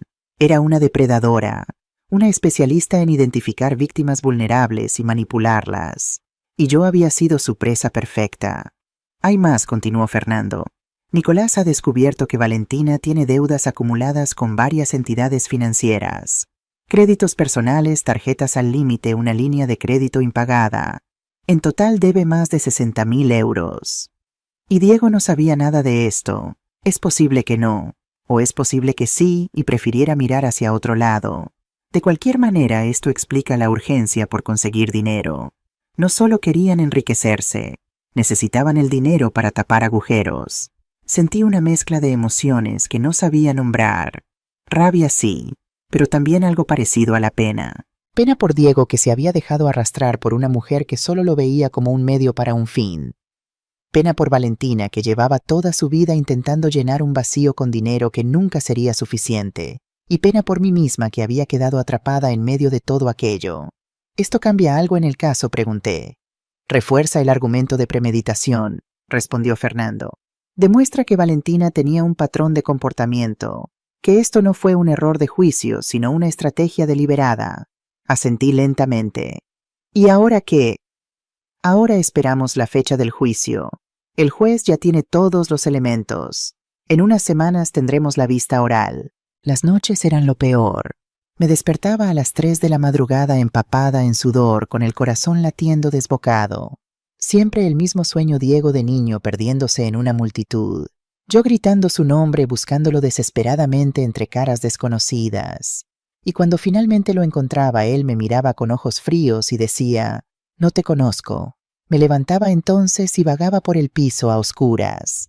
Me sentaba en el salón mirando las fotografías que no había tenido valor de quitar. Diego en su comunión con traje blanco y sonrisa de ángel. Diego soplando las velas de su 10º cumpleaños. Diego abrazándome el día de su graduación. ¿Dónde me equivoqué? Le preguntaba a esas imágenes mudas. ¿Qué hice mal? Pero las fotografías no respondían. Solo me devolvían el reflejo de un pasado que ya no existía. Carmen venía a verme casi todos los días. Mi amiga de toda la vida, mi compañera en la pastelería desde el principio, mi confidente en las noches más oscuras. Se sentaba conmigo en la cocina, preparaba café con canela como a mí me gustaba y me dejaba hablar, o llorar, o simplemente estar en silencio. Una tarde, mientras amasaba pan para distraerme, me preguntó lo que nadie más se atrevía a preguntar a Alejandra. ¿Estás segura de querer llegar hasta el final con esto? Dejé de amasar y la miré. ¿Qué quieres decir? ¿Que ese muchacho es tu único hijo? ¿Que cuando todo esto termine ganes o pierdas, ya nada será igual entre vosotros? Ya nada es igual, Carmen. Eso murió el día que decidió verme como una fuente de dinero en lugar de como su madre. Lo sé, pero vaciló. A veces me pregunto si la rabia no te estará consumiendo más de lo que estás dispuesta a admitir. Sus palabras se quedaron flotando en el aire como el olor del pan recién horneado. ¿Tenía razón? Me estaba consumiendo la rabia. Miré mis manos, esas manos arrugadas y marcadas por 30 años de trabajo. Las mismas manos que habían mecido a Diego cuando era bebé. Las mismas manos que ahora firmaban documentos legales contra él. Quizás admití. Pero Carmen, si no lucho por lo que es mío, ¿qué mensaje le estaría dando? Que está bien pisotear a tu madre porque ella siempre perdonará. Que el amor de madre es sinónimo de dejarse maltratar. Carmen no respondió. Pero en sus ojos vi que entendía. El día de la vista oral llegó con un cielo azul intenso de esos que solo tiene Madrid en primavera. Me levanté a las 6 de la mañana, aunque la cita era a las 10. Me vestí con cuidado el mismo traje azul marino que había usado el día de la notaría, los pendientes de perlas de Rafael, el anillo de casada que nunca me había quitado. Quería parecer digna, serena, fuerte, aunque por dentro estaba temblando. Fernando pasó a buscarme a las 9. ¿Cómo te sientes?, preguntó mientras conducía hacia el juzgado. Como si fuera a mi propia ejecución, respondí. O a la de mi hijo. No sé qué es peor. Hoy no hay ejecuciones, Alejandra. Hoy hay justicia. El juzgado de primera instancia de Madrid era un edificio imponente de piedra gris con columnas clásicas y escalinatas de mármol. Había estado allí antes para trámites menores, pero nunca para algo así. Nunca para enfrentar a mi propio hijo ante un juez. Entramos por una puerta lateral que Fernando conocía. Los pasillos olían a papel viejo y desinfectante. Funcionarios iban y venían con carpetas bajo el brazo. Un murmullo constante de voces, pasos, teléfonos sonando. La sala de vistas estaba en el segundo piso. Una habitación rectangular con paredes de color crema, un estrado elevado donde se sentaría el juez y bancos de madera para las partes. Diego y Valentina ya estaban allí. Los vi en cuanto entré, sentados al otro lado del pasillo con su abogado. Diego llevaba traje negro y corbata gris. Estaba más delgado de lo que recordaba, con ojeras profundas que le daban aspecto de no haber dormido en semanas. Valentina, en cambio, mantenía su compostura de siempre, vestido gris, perlapelo perfectamente liso, maquillaje impecable. Nuestras miradas se cruzaron. Diego apartó los ojos inmediatamente, como si verme le causara dolor físico. Valentina, en cambio, me sostuvo la mirada con desafío. Incluso esbozó una sonrisa diminuta, desdeñosa, como diciéndome: «Esto no ha terminado». Me senté junto a Fernando y Elena Castillo. Mis manos temblaban sobre mi regazo, pero mantuve la espalda recta y la cabeza alta. No iba a darles la satisfacción de verme débil. El juez entró puntualmente a las 10. Era una mujer de unos 60 años, con pelo canoso recogido en un moño y gafas de montura oscura. Su expresión era seria, profesional, imposible de leer. «Se abre la sesión», anunció con voz clara. «Caso número 2847-2024. Señora Alejandra Vega Ruiz, contra Diego Vega Ruiz y Valentina Serrano López. Demanda de nulidad de donación por vicio del consentimiento y denuncia por violencia patrimonial contra persona mayor». Comenzaron las formalidades. Identificación de las partes, lectura de cargos, confirmación de que todos los presentes entendían sus derechos. Luego Fernando se puso de pie para presentar nuestro caso. Habló durante 20 minutos. Explicó cronológicamente cómo me habían engañado, las mentiras sobre los impuestos de sucesión, la presión para firmar rápidamente la ocultación del préstamo hipotecario. Presentó los documentos bancarios, los mensajes de WhatsApp, las grabaciones. Cuando reprodujo el audio de Valentina diciendo, «Ya casi nos libramos de la carga», la vieja firmó todo. Vi cómo la jueza fruncía el ceño. Diego tenía la cabeza baja, no me miraba. Valentina, en cambio, fulminaba a Fernando con la mirada, como si pudiera hacerlo desaparecer con la fuerza de su odio. Después fue mi turno de declarar. Me levanté con las piernas temblorosas y caminé hacia el estrado. Puse mi mano sobre la Biblia y juré decir la verdad. «Señora Vega», comenzó Fernando, «¿puede describir con sus propias palabras qué le dijeron su hijo y su nuera cuando le pidieron que firmara la donación?» Respiré hondo. Me dijeron que era para protegerme, que si yo moría, Diego tendría que pagar cientos de miles de euros en impuestos de sucesión. Me dijeron que era solo un trámite en papel, que yo seguiría viviendo en mi piso como siempre, que era la mejor forma de asegurar mi patrimonio. Y usted les creyó, sí, porque era mi hijo, porque pensé que él jamás me haría daño. Cuando descubrió que la habían engañado, sentí que las lágrimas querían salir, pero las contuve. Cuando mi abogado me llamó para decirme que ya no era dueña de nada, que habían hipotecado mi piso, que planeaban echarme para venderlo. ¿Cómo se sintió en ese momento? Miré a Diego. Él seguía con la cabeza baja, evitando mis ojos. Sentí que me moría, dije con voz quebrada. Sentí que 30 años de trabajo, de sacrificio, de amor incondicional, no habían significado nada para él. Sentí que mi único hijo me había vendido por dinero. El silencio en la sala era absoluto. «No más preguntas, señoría», dijo Fernando. Entonces se levantó el abogado de Diego, ese hombre con traje italiano y sonrisa de tiburón que tanto me desagradaba. «Señora Vega», comenzó con tono condescendiente, «¿es cierto que usted firmó los documentos de donación voluntariamente sin que nadie la obligara físicamente? Firmé lo que mi hijo me pidió que firmara confiando en él». «Pero nadie la obligó, ¿verdad? Nadie la amenazó ni la coaccionó». «No físicamente». «Pero, ¿sí o no, señora?» Apreté los puños. «No, no físicamente. Y es usted una mujer adulta con plenas capacidades mentales, propietaria de un negocio exitoso. ¿Me está diciendo que no tuvo la capacidad de leer un documento antes de firmarlo?» Sentí la rabia trepar por mi garganta, pero me obligué a mantener la calma. «Tengo la capacidad. Lo que no tenía era razón para desconfiar de mi propio hijo». «¿Usted desconfiaría del suyo?» El abogado parpadeó sorprendido por la contrapregunta. «Las preguntas las hago yo, señora Vega, y yo las respondo como puedo. Sí firmé, sí soy una mujer adulta, y sí me equivoqué al confiar en las dos personas que se suponía que debían protegerme. Ese fue mi único error». La jueza intervino. «Licenciado, ¿tiene más preguntas pertinentes para la testigo?» El abogado vaciló. «No, señoría. Me dejaron bajar del estrado. Mis piernas apenas me sostenían». Después le tocó el turno a Diego. Lo vi caminar hacia el estrado con pasos lentos como un hombre que va al cadalso. Su rostro estaba pálido, sus manos temblaban ligeramente. Cuando juró decir la verdad, su voz sonó ronca, casi irreconocible. Su propio abogado comenzó el interrogatorio tratando de presentarlo como un hijo preocupado que solo quería proteger a su madre. Pero cuando Fernando tomó la palabra, todo cambió. «Señor Vega, ¿es cierto que usted contactó a un agente inmobiliario para vender el piso de su madre mientras ella aún vivía en él?» Diego tragó saliva. «Yo solo estaba explorando opciones. Opciones, permítame leerle su mensaje. Necesito sacar primero a la ocupante actual. ¿Conoces abogados que manejen desahucios rápidos? ¿Así llama usted a su madre? ¿Ocupante actual?» Diego no respondió. Su rostro se había vuelto ceniza. «Señor Vega, responda la pregunta. Fue Valentina quien escribió ese mensaje desde mi teléfono. Está culpando a su esposa». «No, yo estaba de acuerdo, pero la iniciativa fue de ella». «Sí. Y el préstamo hipotecario de 280.000 euros. También fue idea de ella. Nosotros teníamos deudas. Necesitábamos el dinero. Deudas que ustedes acumularon. Deudas que pagaron con el patrimonio de su madre». «¿Es correcto?» «Sí», susurró Diego. Fernando continuó implacable, señor Vega, cuando su esposa llamó a su madre carga y vieja en esos mensajes.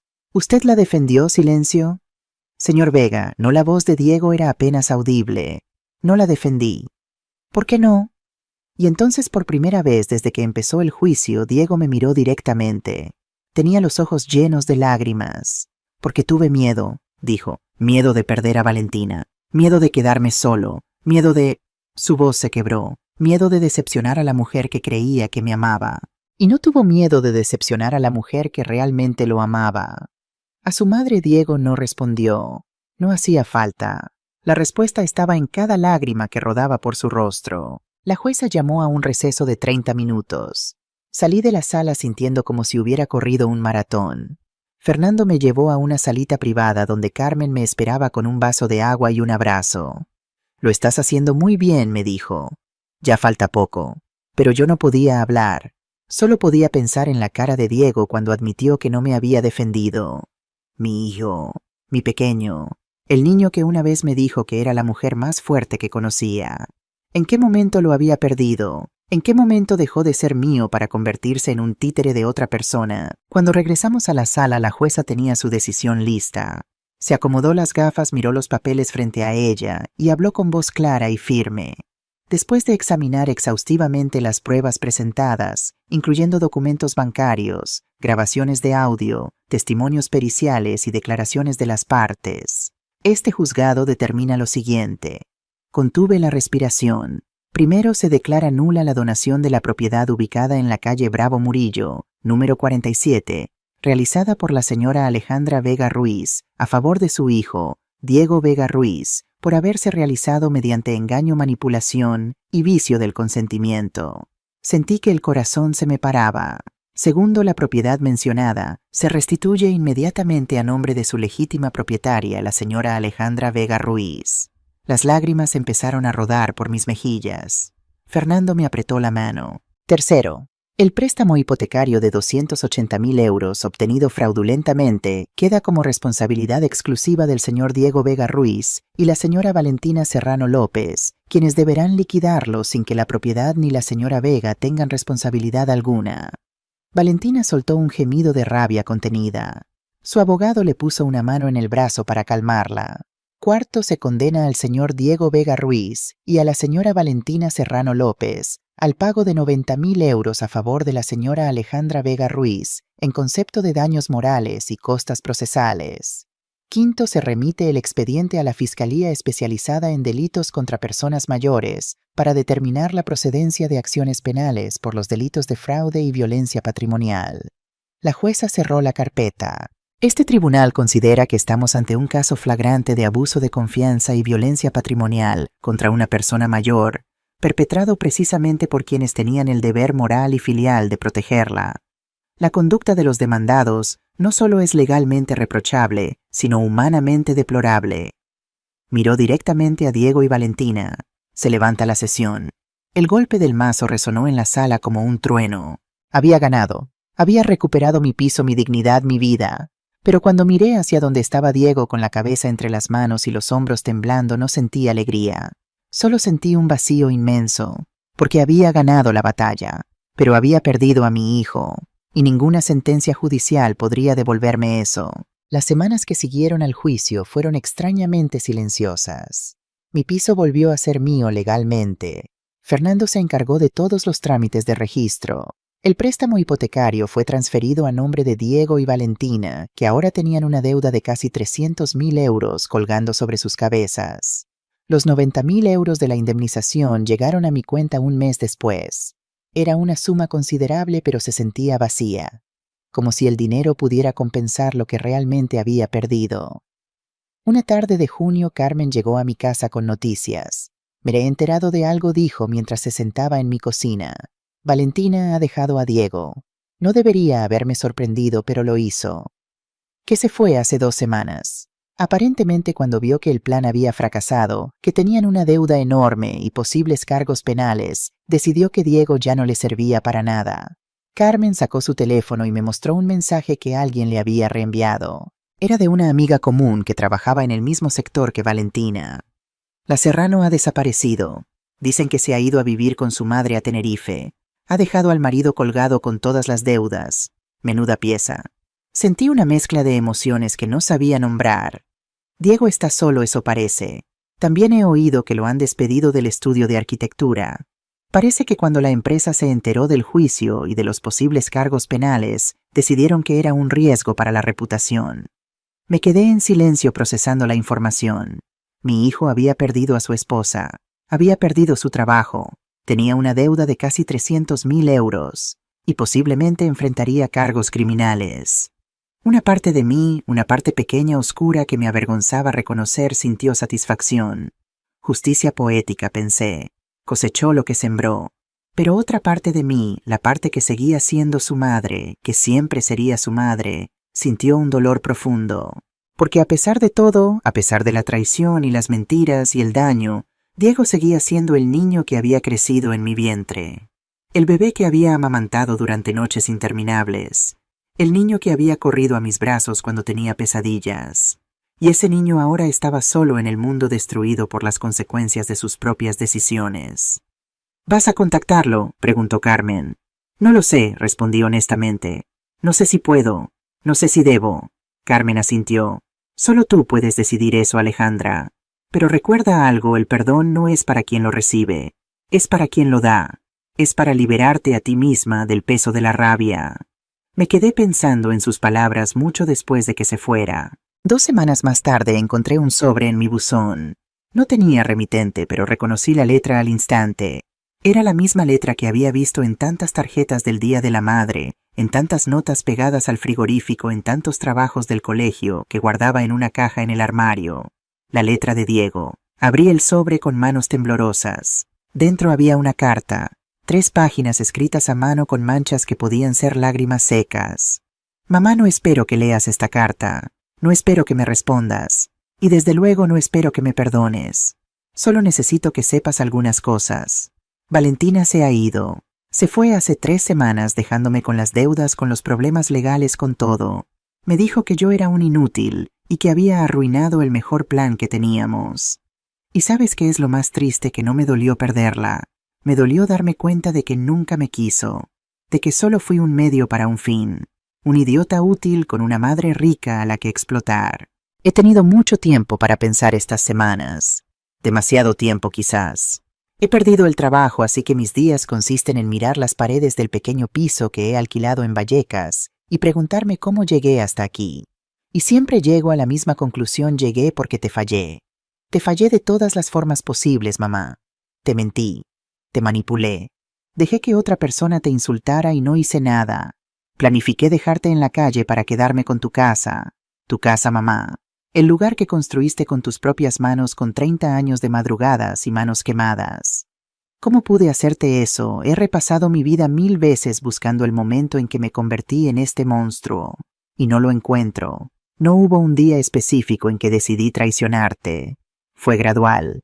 Fue Valentina susurrando en mi oído, convenciéndome de que tú tenías demasiado y nosotros muy poco, que era injusto que vivieras sola en un piso tan grande mientras nosotros pagábamos hipoteca, que era práctico adelantar la herencia.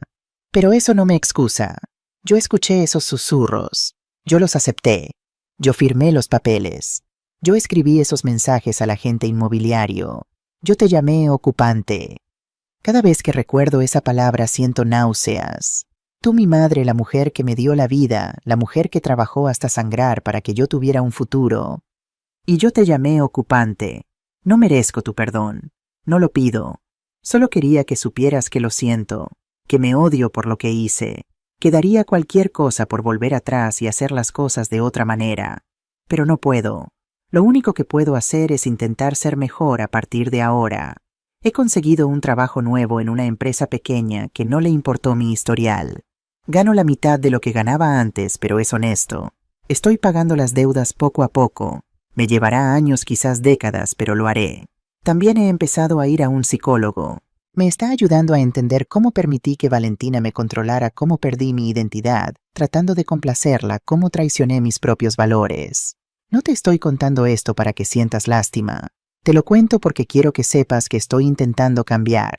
Que tu hijo, el verdadero Diego, el que una vez te dijo que eras la mujer más fuerte que conocía, sigue aquí en algún lugar, enterrado bajo capas de vergüenza y arrepentimiento, pero vivo. Vi en internet lo de tu asociación. Raíces Seguras. Ayudas a otras mujeres mayores que están pasando por lo mismo que tú pasaste. Eso me hizo llorar, mamá, porque incluso después de todo el daño que te hicimos, sigues pensando en los demás. Sigues convirtiendo el dolor en algo bueno. Eres increíble. Siempre lo fuiste. No sé si algún día podremos volver a hablarnos. No sé si querrás volver a verme. Lo entendería perfectamente si la respuesta es no. Pero si algún día, cuando sientas que tu corazón está listo, quisieras tomar un café conmigo, estaré esperando. Con amor eterno y vergüenza infinita, tu hijo Diego. Leí la carta 3 veces. La primera vez las lágrimas me impidieron ver las palabras. La segunda vez la rabia me hizo querer romperla en pedazos. La tercera vez algo se aflojó en mi pecho, algo que llevaba meses apretado como un puño cerrado alrededor de mi corazón. No era perdón, todavía no, pero quizás era el principio de algo, el principio de soltar el peso que me estaba ahogando. Doblé la carta cuidadosamente y la guardé en el cajón de mi cómoda, junto a los pendientes de perlas de Rafael y la foto de nuestra boda. Allí estaría esperando, hasta que yo estuviera lista para decidir qué hacer con ella. Dicen que el fénix renace de sus propias cenizas. Yo no soy un fénix. Soy solo una mujer de 67 años con las manos arrugadas y el corazón lleno de cicatrices. Pero algo en mí renació después de aquel juicio. Algo que creía muerto desde el día que descubrí la traición de mi hijo. Los primeros días después de recibir la carta de Diego fueron extraños. Me levantaba cada mañana, preparaba café, me sentaba en el balcón a mirar la plaza de Olavide y me preguntaba qué hacer con el resto de mi vida. Tenía mi piso de vuelta, tenía mis ahorros, tenía mi pastelería, tenía todo lo material que necesitaba, pero me faltaba algo, un propósito. Una razón para seguir adelante que fuera más allá de simplemente existir. La respuesta llegó una tarde de julio cuando una mujer desconocida tocó el timbre de mi casa. Tendría unos 70 años, con el pelo blanco recogido en un moño descuidado y los ojos enrojecidos de llorar. Se presentó como Esperanza Molina y me dijo que había leído sobre mi caso en el periódico. Señora Vega, dijo con voz temblorosa, necesito su ayuda. Mi hija y mi yerno están intentando hacer conmigo lo mismo que le hicieron a usted. La hice pasar, le preparé una tila y escuché su historia. Era casi idéntica a la mía. Las mismas palabras, las mismas promesas, la misma manipulación disfrazada de amor. Su hija le había pedido que firmara unos papeles para proteger la herencia. Su yerno le había explicado los terribles impuestos que tendría que pagar si no actuaba pronto. Pero después de leer lo que le pasó a usted, dijo Esperanza, limpiándose las lágrimas, empecé a sospechar. Llevé los papeles a un abogado y me dijo que si los firmaba perdería mi casa. Sentí que algo se encendía dentro de mí, una llama pequeña pero persistente. ¿Tiene los documentos aquí? Sí, los traje. Los revisé. Eran casi calcados a los que yo había firmado. La misma trampa, diferente víctima. Esperanza, le dije tomando sus manos entre las mías, no va a firmar nada. Y no va a estar sola en esto. Esa misma tarde llamé a Fernando Márquez. Tengo una idea, le dije. Y necesito tu ayuda. Así nació Raíces Seguras. Con 30.000 euros de mi indemnización alquilamos un pequeño local en el barrio de Lavapiés. 2 habitaciones, una cocina diminuta y un baño que había visto tiempos mejores. Pero era suficiente. Fernando convenció a 2 abogados jóvenes de su despacho para que donaran algunas horas al mes. Elena Castillo, la fiscal que había llevado mi caso, se ofreció como asesora voluntaria. Carmen dejó su trabajo en la pastelería para ayudarme a coordinar todo. Abrimos las puertas en septiembre. El primer día vinieron 3 personas, el segundo 5. Para finales de mes teníamos lista de espera. Mujeres mayores en su mayoría, viudas, divorciadas, solteras. Mujeres que habían trabajado toda su vida para construir algo y que ahora veían como sus propios hijos, nietos o sobrinos intentaban arrebatárselo. Escuché historias que me partían el alma. Doña Mercedes, de 74 años, cuyo hijo la había convencido de poner su casa a su nombre para evitar problemas con Hacienda. Ahora él quería venderla y mandarla a una residencia pública. Doña Pilar, de 69 años, cuya nuera había conseguido acceso a sus cuentas bancarias y había sacado más de 40.000 euros para una inversión segura que nunca existió. Doña Consuelo, de 71 años, cuyo nieto la había amenazado con no volver a traer a los bisnietos si no le prestaba dinero. Un préstamo que por supuesto nunca pensaba devolver. Cada historia era un espejo de la mía. Cada mujer era yo misma en otra vida, en otra circunstancia. Y ayudarlas se convirtió en mi razón de vivir. Pero no todo era asesoría legal. También quería crear comunidad. un espacio donde las mujeres mayores pudiéramos sentirnos valoradas, útiles, vivas. Por eso empecé los talleres de repostería los sábados. Cada fin de semana abría las puertas de mi pastelería y enseñaba a otras mujeres a hacer torrijas, bizcochos, tartas de Santiago. No cobraba nada, solo pedía que trajeran ganas de aprender y de compartir. Al principio vinieron 5 mujeres, luego 10, luego 20. Tuve que dividirlas en grupos porque no cabían todas en mi cocina. Pero lo más importante no era la repostería, era lo que pasaba mientras amasábamos juntas. Las mujeres hablaban, contaban sus historias, se desahogaban y descubrían que no estaban solas. Una tarde, mientras decorábamos galletas de Navidad, una mujer llamada Rosario rompió a llorar. «Perdónenme», dijo secándose las lágrimas con el delantal. «Es que mi hijo me dijo ayer que soy una carga, que gasto demasiado, que debería irme a vivir a una residencia para no molestar». El silencio en la cocina era denso. «¿Sabes lo que eres?», Rosario le dije acercándome a ella. «Eres una mujer que ha criado a ese hijo, que le ha dado todo, que ha sacrificado sus sueños para que él tuviera los suyos. No eres una carga, eres un tesoro». Las otras mujeres asintieron. Algunas también tenían lágrimas en los ojos. «Y si tu hijo no puede ver eso», continué, «el problema es de él, no tuyo. Tú vales por lo que eres, no por lo que puedes darle a otros». Rosario me abrazó tan fuerte que casi me tira al suelo. «Gracias», susurró. Hacía años que nadie me decía algo así. Esos momentos, esos abrazos, esas lágrimas compartidas, valían más que cualquier indemnización judicial. Pasaron 6 meses desde el juicio. La carta de Diego seguía en el cajón de mi cómoda sin respuesta. La había leído tantas veces que conocía cada palabra de memoria, pero cada vez que pensaba en contestar algo me detenía. Miedo quizás, o rabia residual, o simplemente el peso de una herida que todavía no había cicatrizado. Una noche de febrero, mientras cenaba sola en mi cocina, sonó mi teléfono. Número desconocido. «Diga, mamá», la voz de Diego, más grave de lo que recordaba, más cansada. No respondí inmediatamente. Solo escuché su respiración al otro lado de la línea. «Sé que no quieres hablar conmigo», continuó él. «Lo entiendo, pero necesitaba escuchar tu voz, aunque solo fuera un segundo». Cerré los ojos. Sentí como el corazón se me apretaba en el pecho. «¿Cómo conseguiste este número?», pregunté.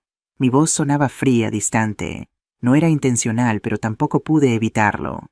«Carmen», le supliqué durante semanas hasta que aceptó dármelo. «Carmen, ya tendría una conversación con ella. Diego, no sé si estoy preparada para...». «Lo sé», me interrumpió. «No te pido que me perdones. No te pido que volvamos a ser lo que éramos. Solo quería que supieras que sigo aquí, que sigo intentando ser mejor, que no pasa un día sin que piense en ti». El silencio se extendió entre nosotros como un océano. «¿Cómo estás?», pregunté finalmente. Las palabras salieron antes de que pudiera detenerlas. «Sobreviviendo. Trabajo 12 horas al día para pagar las deudas. Vivo en un piso de 40 metros cuadrados en Vallecas. Pero estoy bien, mejor de lo que merezco. Y Valentina, no sé nada de ella desde que se fue. Ni quiero saberlo». Otro silencio. «Mamá, leí sobre tu asociación. Raíces Seguras. Vi las fotos en internet, los testimonios de las mujeres a las que has ayudado. Me hizo llorar. ¿Por qué? Porque incluso después de todo lo que te hice, sigues siendo la misma persona. Sigues convirtiendo el dolor en algo bueno. Sigues pensando en los demás antes que en ti misma». Sentí que las lágrimas empezaban a formarse en mis ojos. Las contuve. «No lo hago por altruismo, Diego.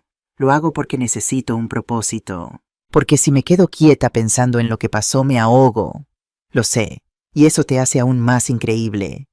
No supe qué responder. «Mamá», continuó Diego, «no te voy a presionar. Si no quieres volver a hablar conmigo, lo entenderé. Pero si algún día cambias de opinión, si algún día sientes que puedes verme sin que te duela demasiado, estaré esperando». Colgó antes de que pudiera decir nada más. Me quedé sentada en la cocina durante horas con el teléfono en la mano, mirando la oscuridad por la ventana. 3 semanas después le envié un mensaje. «Sábado, 5 de la tarde. Café comercial. Si llegas tarde, me voy». Su respuesta llegó en segundos. «Allí estaré». El café comercial era uno de esos lugares con historia. Mesas de mármol, espejos antiguos, camareros que te llamaban señora con respeto genuino. Rafael y yo solíamos venir aquí los domingos hace una eternidad. Llegué 15 minutos antes. Me senté en una mesa cerca de la ventana, pedí un cortado y esperé. Diego apareció a las 5 en punto. Ni un minuto antes ni un minuto después. Estaba más delgado de lo que recordaba. El traje que llevaba le quedaba grande, como si hubiera perdido peso dentro de él. Tenía ojeras profundas y algunas canas que no había visto antes en su pelo oscuro. Pero sus ojos seguían siendo los mismos, los ojos de mi hijo. Se sentó frente a mí sin decir nada. El camarero vino, él pidió un café solo y volvimos a quedarnos en silencio.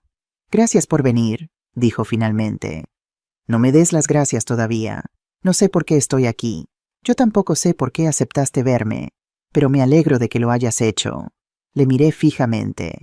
Busqué en su rostro al niño que había sido al adolescente que me abrazaba cuando tenía pesadillas, al joven que me dijo que era la mujer más fuerte que conocía. Estaba ahí en algún lugar, enterrado bajo capas de vergüenza y arrepentimiento. «Diego», dije lentamente, «voy a decirte algo y necesito que escuches sin interrumpir. ¿Puedes hacer eso?» «Sí». Respiré hondo. «Lo que me hiciste fue imperdonable. Me quitaste la paz. Me quitaste la confianza. Me hiciste dudar de mi propio juicio. Me hiciste sentir que 30 años de amor y sacrificio no habían significado nada para ti». Diego bajó la cabeza. Vi cómo apretaba los puños sobre la mesa. Hubo noches en que me despertaba a las 3 de la mañana pensando en ti de niño, recordando cuando venías a mi cama porque tenías miedo de los monstruos. Y me preguntaba, ¿en qué momento ese niño se convirtió en alguien capaz de hacerme tanto daño, mamá? Déjame terminar. Asintió sin levantar la vista. Pero también he aprendido algo en estos meses. He aprendido que el rencor es un veneno que solo mata a quien lo toma. He aprendido que aferrarme a la rabia me estaba destruyendo más a mí que a ti. Y he aprendido que el perdón no es algo que se da porque alguien lo merezca. Se da porque una misma necesita soltar el peso. Levanté su barbilla con mi mano obligándole a mirarme. «No voy a fingir que nada pasó, Diego. No vamos a volver a ser lo que éramos. Eso está roto, y algunas cosas rotas no se pueden reparar». Las lágrimas rodaban por sus mejillas.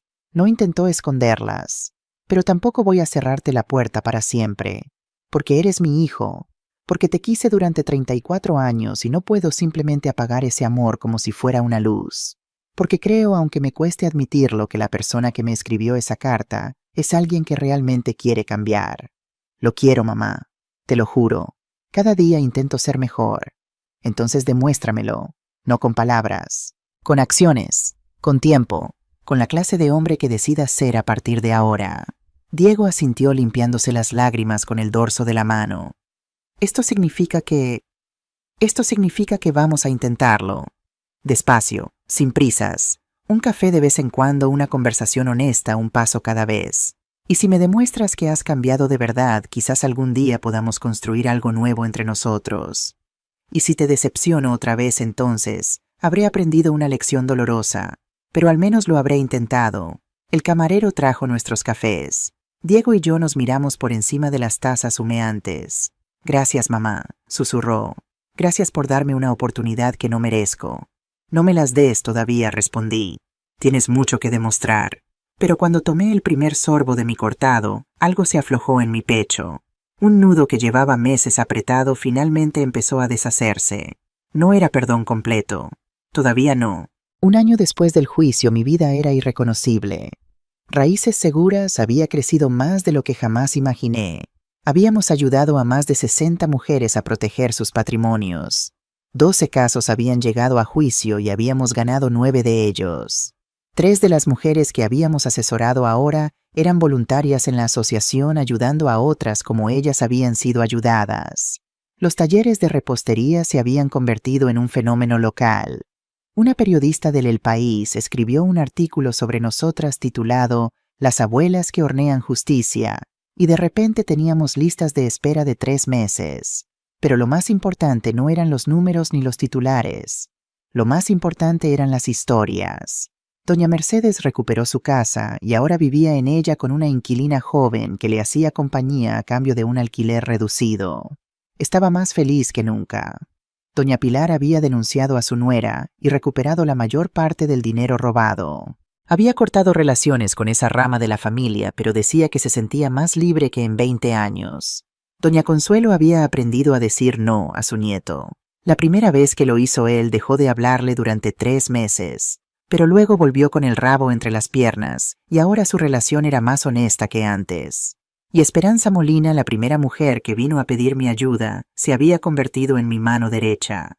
Coordinaba los talleres, contestaba el teléfono y tenía una habilidad especial para calmar a las mujeres que llegaban llorando convencidas de que no había solución. Siempre hay solución, les decía con su voz suave.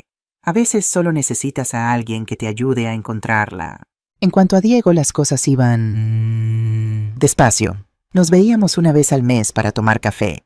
Las primeras citas fueron tensas, llenas de silencios incómodos y temas que evitábamos mencionar. Pero poco a poco empezamos a encontrar un nuevo ritmo. Me contaba de su trabajo, de sus avances, pagando las deudas de las sesiones con su psicólogo. Yo le contaba de la asociación de los talleres de las mujeres a las que estábamos ayudando. Nunca mencionábamos a Valentina. Era un nombre prohibido entre nosotros. Un día, mientras paseábamos por el retiro, Diego me hizo una pregunta que no esperaba mamá. ¿Crees que algún día podré volver a entrar en tu casa? Me detuve en seco.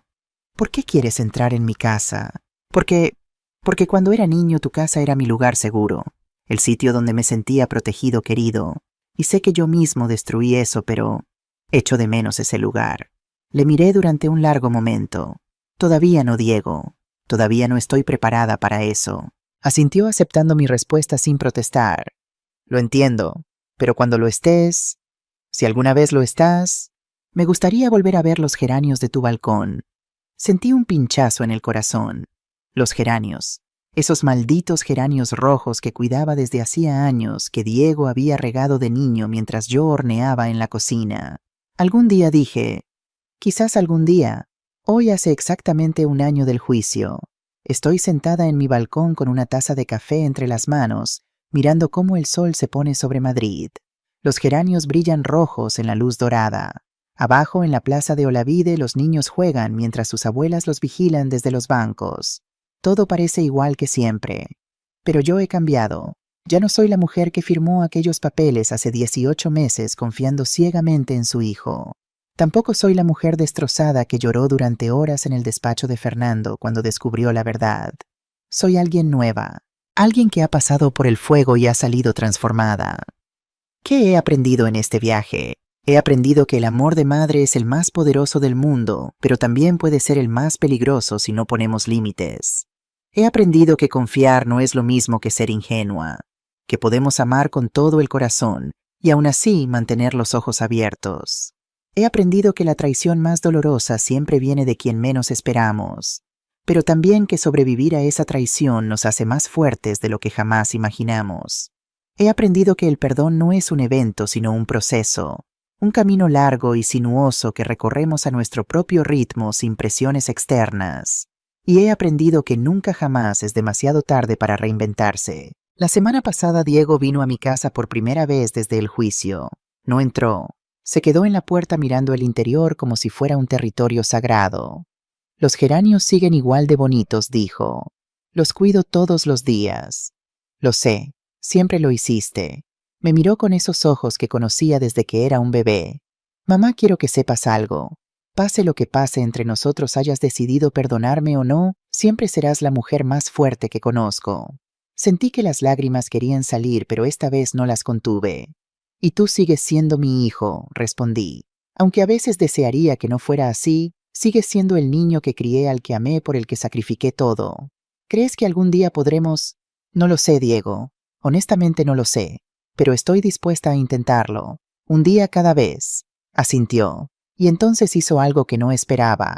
Se acercó lentamente, me tomó las manos entre las suyas y las besó. Gracias, susurró. Gracias por no rendirte conmigo. Ahora, mientras el sol termina de esconderse detrás de los edificios de Chamberí, pienso en todas las mujeres que están pasando por lo mismo que yo pasé. Mujeres solas, asustadas, traicionadas por quienes más amaban. Y quiero decirles algo desde lo más profundo de mi corazón. No estáis solas. Nunca sois demasiado viejas para defender lo que es vuestro. Nunca es demasiado tarde para recuperar vuestra dignidad. Y la verdadera riqueza no está en las propiedades que poseéis, sino en la capacidad de miraros al espejo y reconocer a la mujer que sois. Una mujer que se levanta, una mujer que pelea, una mujer que sobrevive, y que a pesar de todo sigue siendo capaz de amar, pero ahora con los ojos bien abiertos. Bajo la vista hacia la plaza, una anciana camina lentamente del brazo de un hombre joven, probablemente su hijo, quizás su nieto. Caminan despacio ajustándose al ritmo de ella, hablando de algo que los hace reír. Sonrío. Quizás Diego y yo nunca volvamos a ser así. Quizás el daño fue demasiado profundo para repararse completamente, pero quizás, solo quizás, podamos construir algo diferente, algo más honesto, algo basado en la verdad, no en la ilusión. Y si no, si al final el perdón completo nunca llega, al menos habré vivido estos últimos años con dignidad, con propósito, con la cabeza alta, porque aprendí la lección más importante de todas. Tu valor no depende de cómo te traten los demás. Tu valor lo decides tú. Y nadie, absolutamente nadie, tiene derecho a quitarte eso. El último rayo de sol desaparece tras los tejados de Madrid. Termino mi café ahora frío. Mañana hay taller de repostería. 20 mujeres aprenderán a hacer roscón de reyes. Algunas llorarán, otras reirán. Todas de alguna manera sanarán un poco. Y yo estaré ahí, horneando, escuchando, viviendo. Porque eso es lo que hacemos las mujeres como yo. Convertimos el dolor en harina, la traición en azúcar y las cenizas del amor en algo nuevo, algo hermoso, algo nuestro.